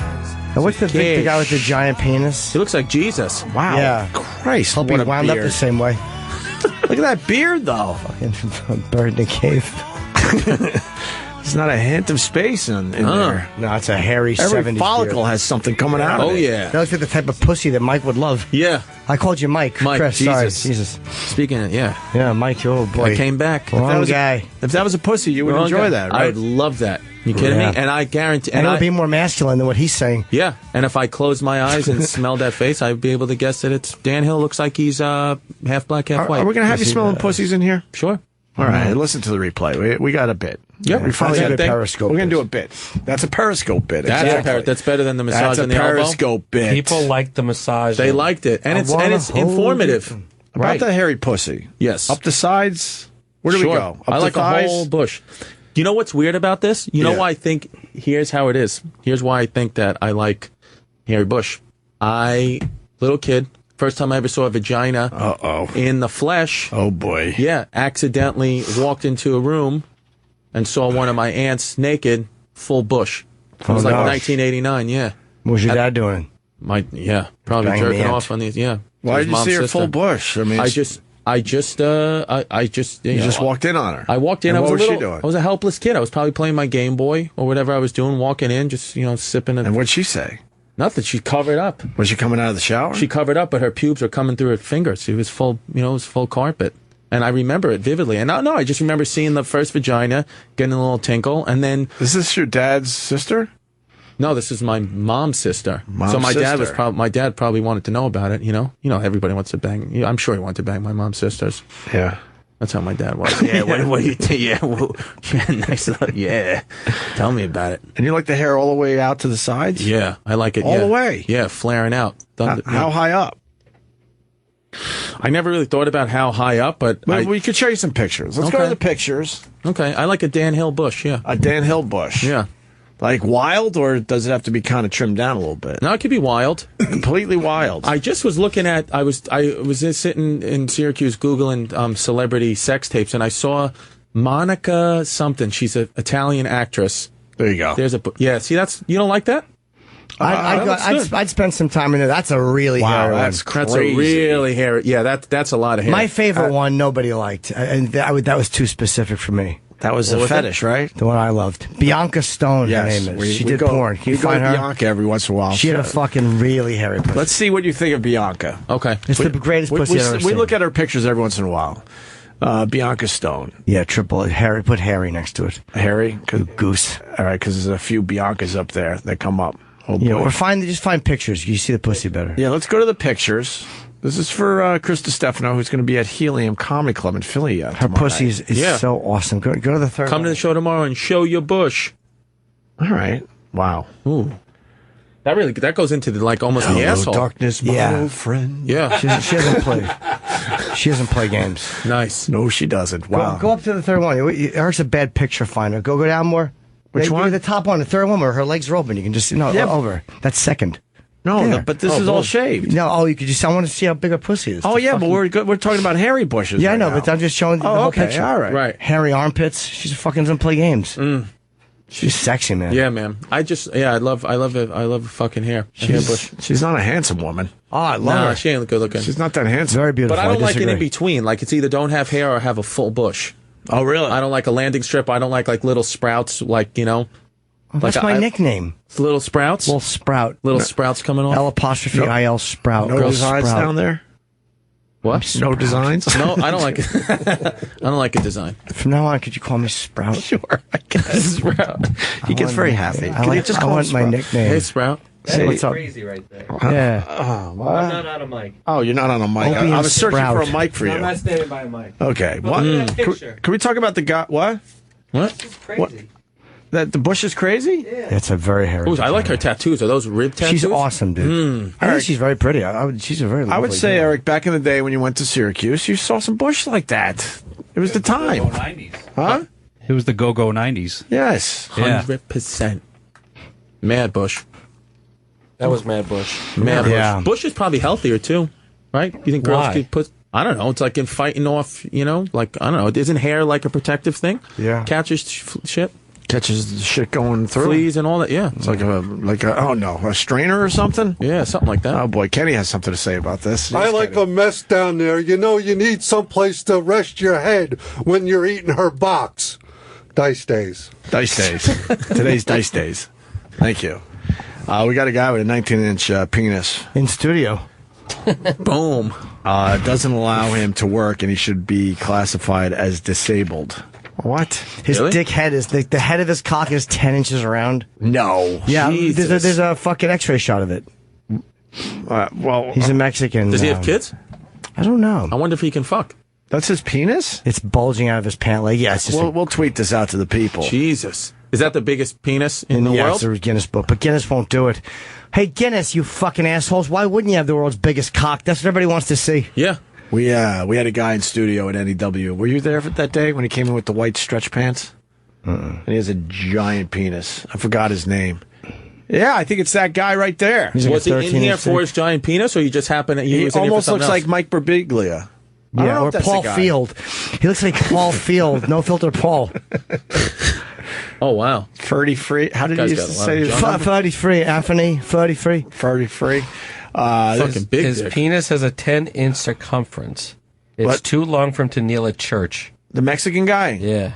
Hey, that's all I'd be doing with a cock like that is thanking God for it. Yeah, no kidding. Is it a disease? Is it like a disease, or is it like? Well, it's not. It's not a blessing. It's It's a it's hard. choice. It's a choice. He has no teeth. You think he just knocks his teeth out with his dick? Oh, that's a big piece. Mexican man says 19-inch penis is destroying his life. Yeah, I get it. Women fear him, and he's unable to work. It's making his life miserable. Well, what is his job that he can't go to work? You should just pendulum swing that big freakish dick. $10, I'll slap you in the cheek with it. All right. Why would they X-ray it? Because he didn't want to show it. It looks like a hot dog before. Yeah, it's really weird, right? Like, could you push play on that video? I don't know. Maybe we'll learn something here. Roberto Esquivel Cabrera, boy, we're not going to learn shit. No, we're not. Why would the Daily News have this video up? We are not going to learn That's anything. And I took 6 Oh, years of that crap. Spanish. Stupid Spanish. Who needs that, right? All right. My kids have Spanish, so she's probably going to know. I want her to know. How is it being a dad? It's great. It's great. I love being a dad. 3 months old? 3 months old. I had to get my health checked because, I went to the doctor to get a physical. And and then he goes to me, the doctor says to me, he says, "What are you in here for?" I said, "I need a physical." He said, "I guarantee you it's one or two things." He said, "How old are you?" I said, 30. He was like, "Either your dad just dropped dead or you had a kid. Which is it?" And I was like, "Holy shit." I was like, I just had a kid. He was like, "Guys like you, that's the only time they come in, when disaster happens or they have a kid." So he's like, "Let's take a look." And then he called me and said that my cholesterol's through the fucking roof. But you look like you're in shape. I'm one of those guys. I look like okay You on look the like a outside. gym guy, like you're a dying gym on the rat. inside. No, like shit. So I'm trying to cut. I got high LDLs, so it's no good. The low density lipid protein. Yeah. Oh, so you gotta start eating right. I gotta cut cheese, no meat. No meat. No red meat. Homocysteine. Homo what? Homocysteine. It's called. It's in red meat, and they think that's the direct link. Here's what they won't tell you though. The FDA has not approved Chinese red yeast rice, and that's what has been used to treat cholesterol in the Far East for hundreds of years. Like you'll get an award from an American doctor if your cholesterol is under 200 here. In the Far East, if your cholesterol was over 100, they'd fucking put you in the emergency room. People's cholesterol in the Far East is like 50. They're just panicky Pete's over there. Over 100, they're telling you to go to the They hospital? want that, but even 200 is too high. So mine's 268. It's way too high. Wait, So tell me about this yeast thing. Chinese red yeast rice is. So why won't they approve it here in the States? Because the FDA doesn't make money off it. It's like one of those things where it's not a synthetic drug. They'd rather prescribe you Lipitor to lower your cholesterol. But meanwhile, omega-3 fish oil pills and Chinese red yeast rice have been proven to like the doctors, the same heart surgeons that make you stuff the Lipitor down your throat with all side effects and bullshit. They take omega-3s, omega-6s, and Chinese red yeast rice. They take that themselves. So you're allowed to eat this stuff in the States? Yeah, but now the new they bullshit. They didn't ban it. Okay. Well, the new bullshit now is the Chinese red yeast rice that you can buy in GNC. Yeah. They've extracted the actual protein that lowers the cholesterol. They've taken that part of it out. So you're just taking some placebo bullshit. You have to get the Chinese red yeast rice from China or from one of these Chinese herb shops downtown. They sell it illegally. How about Chinatown? That's what I'm saying. Chinatown. Go down. Go down to Chinatown. You get some of that shit. Yeah. And that's how you lower your cholesterol. How does it taste? It's Have you all right. tried it? No, it's just a pill. It's a pill form. It's all right. I'd rather eat it. I love rice. You love that shit? Yeah. I like that shit. So you got to eat better. I got to eat better, lower my cholesterol, the blood pressure. I got to slow down. But then, you're in Syracuse and you fucking take down a whole Papa John's pizza. I could turn you out to a movie. What is it? And a lot of the fans. Chariots of Fire. Chariots of Fire. And a lot of the listeners have checked out this movie, and it's freaked them out as well. This Fed Up movie. What's it called? Fed Up. It's called Fed Up. Katie Couric is Fed Up. Narrates the thing. And, it's on Netflix. It's on iTunes. You can find it easily. Better than Fat, Sick, and Nearly Dead. You guys ever seen that one? I did not see that That's one. a good one, too. We've had him in. Yeah, Joe the Juice guy. Oh, no, we did see that, of course. I the didn't see juicer it, guy. Joe the Juicer. Nothing him. You don't like No, I'm teasing. Joe the Juice guy. I did see Joe the Juice guy. I swear I saw the Joe He's the been in here. He's obsessed with juicing. I saw him in that ice cream place by the Comedy Cellar. I don't know. I forgot what it's called. It's that like Italian. I was like, "What are you doing? You eating ice cream? You're supposed to be the fucking juice guy." And what did he say? Nothing. He made believe like he didn't hear me, or He's like he like, "Oh, wasn't Joe the fuck." Juice guy. I was like, "It's you piece of shit." Yeah. Well, Fed Up talks about mostly sugar. Okay. Do we have a trailer for Fed Up? Yeah, but they also talk about Chris's condition, which is thin on the outside, fat on the inside. Right. So they talk about how obesity is a problem, but even if you're not obese weight-wise, you could still be obese internally. I have metabolic syndrome X. It's called. My father has diabetes. My mother has high blood pressure. So the child that they created, me, is evil. I have it. I've had high cholesterol since I'm 8 years old. So it's just like I was 8 years old and I'm running around with the cholesterol of like a 60-year-old Italian, fucking pasta eating dickhead. And at 8 years old. Yeah. At 8 years old, I had high cholesterol. So I have this. So what do they feed you at 8? Dude, it was a lot of pasta, sauces, McDonald's, but every other kid was eating that. But because I have the metabolic syndrome X, I'm fucked. Well, so I got to try to find a way to stay alive for my kid. Fed Up this movie's brutal, man. Sugar is fucking poison. All right, I'm gonna watch it today. It's poison, and you can't exercise enough to get rid of the sugar you take in on a regular basis. But it's in everything, like everything. That's what the movie is about. I had no idea how sugar's in everything, because there's something called a bliss point. But did we learn that from another movie? I forget. Right. But bliss point is some chemist came up with this theory. Not a theory. It's a real thing. He's like, there's a point where you put sugar in stuff. Humans will eat more of your product. And then there's a point where if you put just a little more sugar in, they don't like it anymore. So you try to find the bliss point for every product, and they put that amount of sugar in it. So what do you eat? So what? Because when I watch these documentaries, it makes me feel like I can't eat anything. You'll feel that with this. You go to the cannot supermarket. Eat anything. You go to the supermarket, and they tell you to walk around the perimeter. Right. Only. Everything in the middle that's processed food is bad. It's completely junk. So if I'm eating, blueberries or strawberries, there's no bullshit processed sugar in it. That's fine. That's fine. That's Fresh natural fruit sugar. is good for you, Sprout says.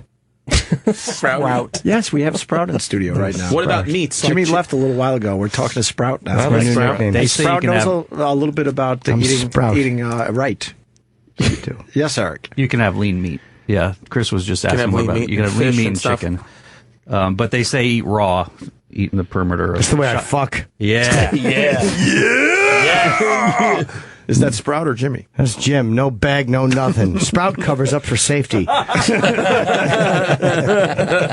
See a cartoon in your future. Oh, yeah. Jim versus Sprout. Yes, third episode being worked on. Oh, is this a real thing? Well, not Sprout, no. but I need financing. For cartoons? Are you really working on a cartoon show? Yes. Who? That's awesome. Can I get a taste? Yeah. No. Is it Chip? No, a taste meaning that makes I sense. finance Big for a Chip. little taste. Are you looking for backers? I'm going to GoFundMe. I'm going to do a GoFundMe. Oh, that's smart. That's very smart. What were you saying? You should. I think. I want it. Yeah. I'd right. support that. I Eric? love that character. Yeah, I know that. I was just saying that you are allowed to eat lean meats on this thing. We have the trailer if you want to see at least part of it. Yes, this is the trailer from Fed Up.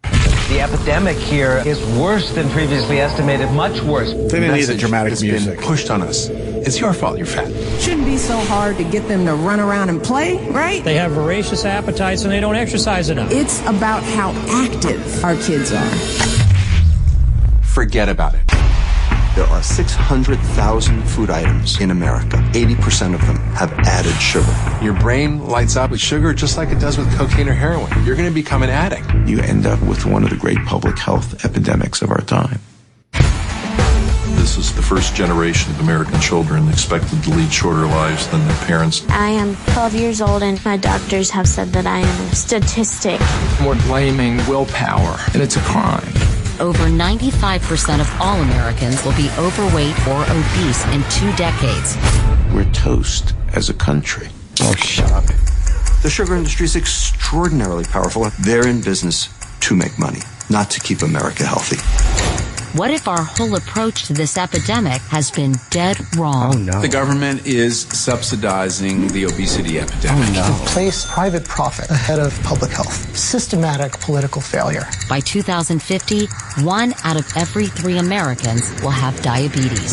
Those diseases are being driven by sugar. This is the fundamental problem nobody's talking about in society. We could cure 80% of the problem where they prepared the food in the school. Tomato paste is a vegetable? Really? Junk food companies are acting very much like tobacco companies did 30 years ago. I would reject entirely any argument that they are in any way harmful. Lying through their teeth. Kids are being told the biggest lie they will ever hear in their lives. Yeah. Ronald McDonald never sells to children. He informs and inspires through magic and fun. Can you pause that? Sprout has something to say about that. Sprout agrees totally. He inspires through magic and fun. I've said that many times. Could you go back to that? Yeah. This is a spokesperson for McDonald's in complete denial. I got to hear that again. She's right. He inspires through magic and fun. And fun. He doesn't. So that's what I think of when I see Ronald. As your arteries are closing up. Ronald McDonald never sells to children. He informs and inspires through magic and fun. That woman, when she said that, literally her head should have blown off her shoulders like in Scanners. That would have been the perfect ending to that fucking company line towing cunt. Oh my God. He inspires through magic and fun. Is that unbelievable? That is there's a little more. Go. Just to refer to that douche, Ronald McDonald, he doesn't inspire him through magic and fun. I've never seen him What's do a magic fucking fun trick? about him? All I see is that little house trying to get these sick cancer kids a few bucks. Hey, give to the Ronald McDonald house. Where's fun and magic in that? Yeah. Make it disappear. Make their sickness disappear, Ron. Wow. I won't be ignored, Ron. Our children, we would defend our families. Years from now, we're going to say, I can't believe we let them get away with that. You have to change the diet of America. It's all preventable.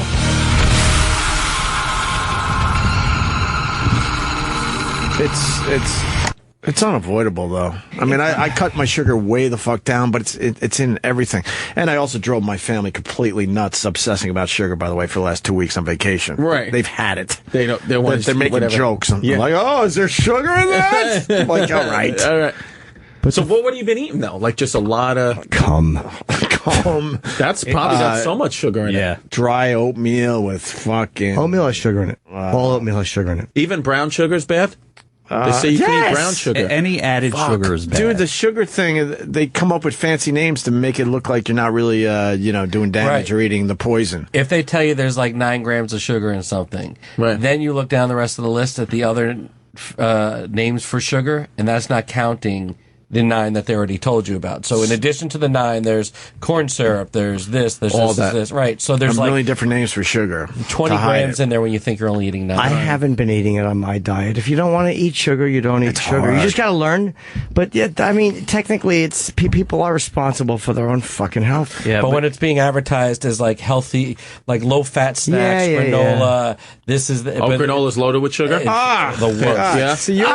So there's so much sugar in there. Sprout says you're where I was a few months ago. Because I was eating all low-fat yogurt has a shitload. So Chobani yogurt, fuck you. A shitload of sugar. Because that's what because yogurt sucks without the flavoring, so they flavor it up with the sugar. Chobani, I used to work with her.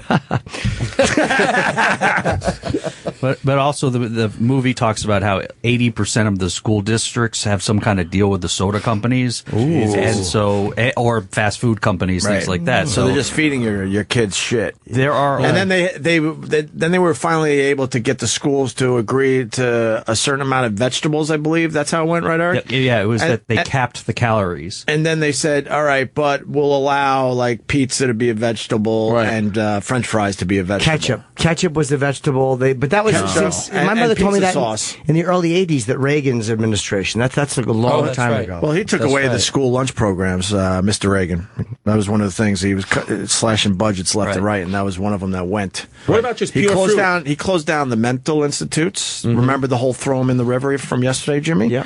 The reason we don't have the mental institutions. And he would let them loose in Central Park, right? Huh? Wouldn't he let the mentally ill loose in Central Park? That's a fucking great idea. I think that's what he used to do. That's what my dad told me. Could we put them in fences at least? Yeah. So we could still watch them? Hopefully they can frolic on the ice like King Kong and Naomi Watts did. That was fun to watch. It was adorable. A lot of the big gorillas enjoying the ice. Looks like fun. And the army shows up. Let's see, adolescent diabetes. When some of us were growing up in the 80s, they had 0. The number was 0. Why? Because they didn't have all these processed foods. So what did you eat when you were a kid in the 80s? What would you eat that's different than what your kids are eating? Oh, you don't want to know. Fruit snacks, they didn't have any of that shit?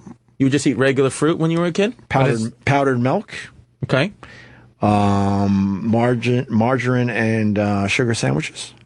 You would eat that when you were a kid? Mm-hmm.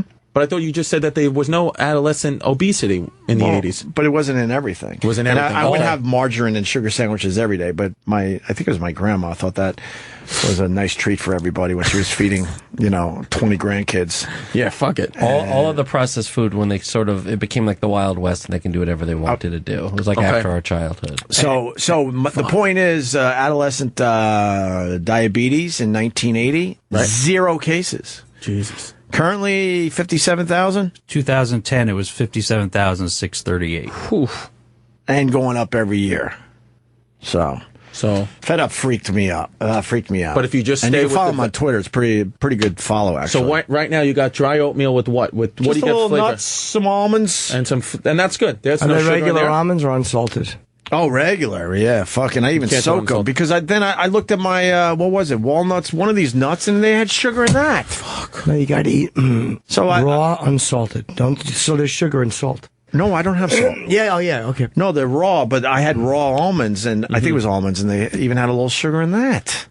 That wasn't a natural sugar, right? Well, fruits have sugar, but I was going to say, so the natural sugar is okay. They don't mind that. The reason why natural sugar is okay, and you got to be careful with that as well. I've educated myself in the last couple of months. It has the fiber in it that helps digest the sugar. Okay. They take all the fiber out of most of these sugars, so now you're just having the sugar, right? And it turns to fat immediately. Your body cannot process it, so it just turns it into fucking fat immediately. Right, Eric? Yeah. I got this right, huh? In that sugar film, which is another one that we're watching, we're going to talk about on the doc show tomorrow. Oh, that's right, we are. We got a doc show tomorrow, and we're going to be talking about Fed Up, that sugar film, and a couple others. Right, Thank so you. they were saying that if you have like a glass of apple juice, that's the juice and sugar from 4 apples, and you could never eat 4 apples. You could eat probably 2 apples and be very full. The pulp or what fiber, the fiber makes you feel full, and if it's just like drinking a Coke if you have a glass of juice. Fruit juices are bad. Very not Bad. but not vegetable juice. Not when you go to the store and you mix the vegetable juice together. That's not bad. If you do it at home, it's That's okay. fine. But like all the juice places you go to, they add other stuff or else it won't taste good. When you give your kid orange juice, let's say, they said you might as well just give him a fucking, soda. Soda. Pretty much. It's the same sugar content. Interesting. Yeah, the movie freaked me out. I had no idea. All right, I got to watch it. And I've always paid attention to this shit, but I had no idea. And what about those Fiber One bars? And those suck too. The worst. Can't ever eat those. Most of them are horse shit. Horse shit anyway. Yeah. I was at a plateau of my my weight loss. Okay. And then I drastically dropped my sugar during break. And during break, I usually gain a few pounds because you're drinking a few extra beers. Maybe you go out to dinner. You're going to grab a little bite of dessert. But I drastically dropped my sugar and totally cut out processed foods. And I lost 3 pounds instead of gaining 3. So nice. Just like that in 2 weeks. You look no svelte. problem. I'm trying. We're all trying, Chris. You should try. Svelte. Anyway, ISIS destroyed another temple. They're literally just fucking chimps. They're fucking chimpanzees. They suck. Fucking animals. Mm-hmm. They're bad. Ugh. I saw an ISIS video. What kind of temple was it? There's some ancient temple. They think it's all idolatry. They're the fucking worst. Right. These fucking people are the worst. They fucking murdered this guy. They beheaded this guy who was like in charge of these old. They're just fucking pigs, man. Professor, They're right? fucking pigs. So who's going to take care of this in the end? No one over there is doing it. I know. Why? Because they stink over there. Why wouldn't you rise up to this? Well, their numbers keep getting bigger and bigger, they were saying. Right. They grow by thousands a month. That's what they're... thousands a month? That's what they were saying because they're preying on, same way, not to, quote my man Kurt Schilling, but the same way that the Nazis would do. They would just take these people that are dejected, give them something to believe in, and then you got a fucking army of radical guys that they convince them that it'd be better to die and that they're going to go to it, but they're not scared to die. That's what's so... See, I feel like even like our soldiers, like you got to be scared to die. Well, they're not scared to send other people to die. It's funny, like I watched a video where they were fucking... Yesterday, it was terrible. The one where they drown the people in the pool? You ever seen that one? I've seen that one, fucking yeah. Nightmares. No, this one was when they fucking hung 4 guys. Ugh. Like they hog-tied them and hung them and burned them alive. They're just savage. Why? What were they just... apostates or some other garbage gay religious people word. off roofs? They're the worst. Bad. The worst. But how do you kill them? You can't. I mean, because they're like sprinkled everywhere, like in rat holes. So what is the U.S. supposed to do, or any country supposed to do? Yeah. Well, I guess that you got to go in there and clean house somehow. I don't know. I don't know what the solution is. No fucking clue. I don't think anyone has a clue yet. Like if every single country besides them got together, they got to and just rise went up a little bit and go. Oh, well, they got to wake up a little bit more than us. No. Yeah, I think so. I mean, I don't know. It's horrifying because then also they're getting people from the U.S. to join their fucking bullshit too. They try to sneak into Syria and all that. As long as they do it over there, right? Just do it over there. Just do it over there. They've always had problems in the Middle East. Sugar and alcohol. This guy's actually asking, what about sugar and alcohol? What do you think? It's good for you. Asshole. But only before driving. Yeah. Sugar and alcohol is horrendous for you. Awful. If you're trying to, maybe get a little health going. I'm just thinking about all the shit that I ate yesterday. I had 2 Hershey bars. That has sugar in it. Yeah. Thank you. Thank you very much. Papa John's pizza. Sugar. You're good. Spaghetti sauce. Cheesy sugar. bread pizza. Brownies. I had a tuna fish sandwich. You know why we Tell like... Patrice I said hello. I will. You know why we like cheese so much? Why? You'll learn it fed up. I'm not telling you. Okay. No, because people started drinking healthier milks and they had all this cheese laying around. They're like, oh, fuck, what are we going to do with all this cheese? Mm-hmm. So they purposely push cheese as a great thing. Why? That's right, Eric? Yeah. That's Isn't exactly feta right. cheese good, though? They had warehouses filled with cheese because they took all the cheese out of the milk because they were making milk healthier. So they're like, what are we going to do with all this cheese? We got to do something with this cheese. So they started promoting cheese. Just everything cheese. They kind of bent their own rules about what was healthy so they could sell more cheese. Right. So then they just started promoting the fuck out of the cheese industry, and we all bought into it. Said, oh, love it. Cheese rules. See, there's all these game shows, Bowling for Cheese. Yes, that helped. That one never made it. All right. I thought that was fun. So anyway, tomorrow is the doc series. We do it once a month on this channel. It's me and the Stangles. Yeah. What time? Tomorrow night at 7 o'clock. 7 o'clock. The Opie Radio doc series. We're going to discuss Fed Up. We're going to discuss that sugar film. We're going to discuss toe tag parole. That was good on HBO. I'm going to guess that's for people who are very sick and they let out on mercy. Or is that for people who die in prison and they're life without parole? They nicknamed them the toe tag parole because that's the only way you get out. You get that little toe tag, right. and it's a program where if you agree not to do drugs, not to drink alcohol in prison, not to join a gang, and you behave very well, you could live life much better in prison. Like how much better? They give him a fucking aluminum bat to play softball. Wow. That's how much better. That's a lot better. Well, that makes life easier on the guard, so I'm okay with that. Well, that came up in the film. They're like, look, our people are safer because these people don't want to, they live so much better. They're not going to risk that and go back to the other yard, which is in the exact same prison. They're like, look, right over there, they're not allowed to have an aluminum bat because we know damn well someone's going to fucking get a beating with that aluminum bat. Right. They show these guys playing softball and having meetings, all sorts of meetings, Right. excuse me. There's meditation classes. They get to fucking paint and do all this stuff. They look like they were, dare I say, really enjoying their time in prison, laughing and joking with each other. I don't know how I feel about that. It makes look, they can't get out. They can never fuck women, hopefully. And I know it's rough on the victims who have suffered because these fucking guys are such creeps. But again, the people that got to work in the prison, you want them to be safe. Yeah, man, you want them to be safe. And a lot of these guys absolutely regret what they did in the past, and they've been there for so long. It's almost like they're looking at a different life, or a different person when they look back to what they actually, did. Yeah, some of these guys have been there for like 30 years, and they came in when they were 18. Right. That's unfathomable to me. Yeah. Their whole life. But they're in the yard, they're lifting weights, and they're laughing, and they're joking, they're painting murals on the side of the walls, softball. They have bands where all of a sudden, different bands are performing in the yard. I saw a trailer for that. There was that one guy, sometimes when we touch. Yeah, that's in there. Yeah. So... that was terrific. That was on HBO, and then 12 O'Clock Boys I finally saw. Those are the mini bike kids and the motorcycle guy. What are the ATVs? They're dirt bikes. Dirt bikes, mostly dirt bikes. You're right. In Baltimore, where they just take over the streets with their dirt bikes every Sunday, and the cops, for the most part, they can't do shit about it. They're not allowed to chase them. They're not allowed to chase them because they've had so many problems chasing these kids, and it's become a thing. And they're like fucking huge celebrities down there, and basically they get their dirt bikes together. It's a whole culture that formed down there in Baltimore. You ever seen that inside the 7.5, the one about the 7.5 precinct? We interviewed him. I was not here that day. It's a fucking great one, man. And I haven't seen it yet. That's a good one. I'm going to put it on my list. I'll watch Fed Up. You watch 7.5. I will watch 7.5. And we got a Twitter account for the doc series? Yep. Opie Radio Docs, DOCS. And then a Facebook page where we discuss. You bet he does. What? And a Facebook page. What's the Facebook page? It's Opie Radio Doc Series. Doc Series. And then, we're throwing all sorts of documentaries up there, and people are discussing the ones they like and all that. So I love Carol Costello from CNN. Ew. You don't like her face? No, I prefer Carol Abbott. I fucking love that. She's the Chad. You don't think she's sexy, though, a little bit? For She an older talks woman? down to everybody. Yeah, but I'm just talking about show. physically, what she looks and fucking smells You like. like older women, huh? Yeah. Good chance for Bush. That's your thing. Yeah, they come from the old school. She's got to be pushing 50. Older than that. Older? Let's look her up. I would guess. I'm going to guess. You're attracted to her.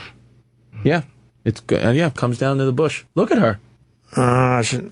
You don't. Yeah, she's nothing? cute. Is she pretty? Yeah, absolutely. Nice little body, maybe. Yeah. I'd hang her head off the bed, and I'd stand there, and I'd hold her neck just so she was comfortable. And you give her a good slow throat fuck. Yeah. And you're like, yeah, take that dick. And then she finally says, well, is it going to get hard? And you go, yeah. Shh. And you tweedle your own nipples. And that gets it done, right? Yes, it does. But not Sprout. No. Sprout doesn't deal with that. Sprout that likes behavior. smooching. He likes smooching? Yeah, Sprout likes smooching. Oh, she doesn't look good without the glasses. French kissing? A little bit, yeah. He gets the tongue in there a little bit. Yep. But not too much? Not too much? No. Chris Distefano, this was a pleasure. It's good to see you. It's been a while. Good to see you, man. This is one of the most I've learned.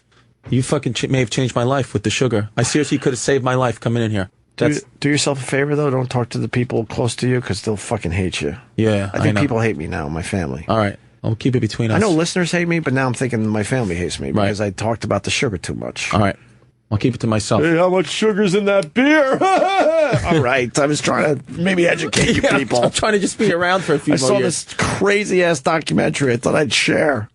Fuck. Good luck with the baby. Thank you. And Helium tomorrow night. In Philly. That's a great club. Yeah, man. Yes. Looking forward to it. Never been down there. And they love comedy down in Philly. Yep. So I hope they come out and see you tomorrow night. And then what are the other dates again? Oh, the other dates is then Thursday, I'm in Bethlehem, Pennsylvania at the Frank Banco Ale House Cinema. Friday, Governors in Levittown. Saturday, the Flying Monkey in Plymouth, New Hampshire. And Sunday, Laugh Boston in Boston. Jesus, you're all over the place. All over, yeah. I'm doing this tour with Monster Energy. If you guys like Monster Energy drinks, you'll probably get some freebies at my shows. Monster Energy drinks, they don't have sugar in them. They don't have sugar. None. I'm telling you, none. I've looked. Yeah, zero sugar. Zero sugar.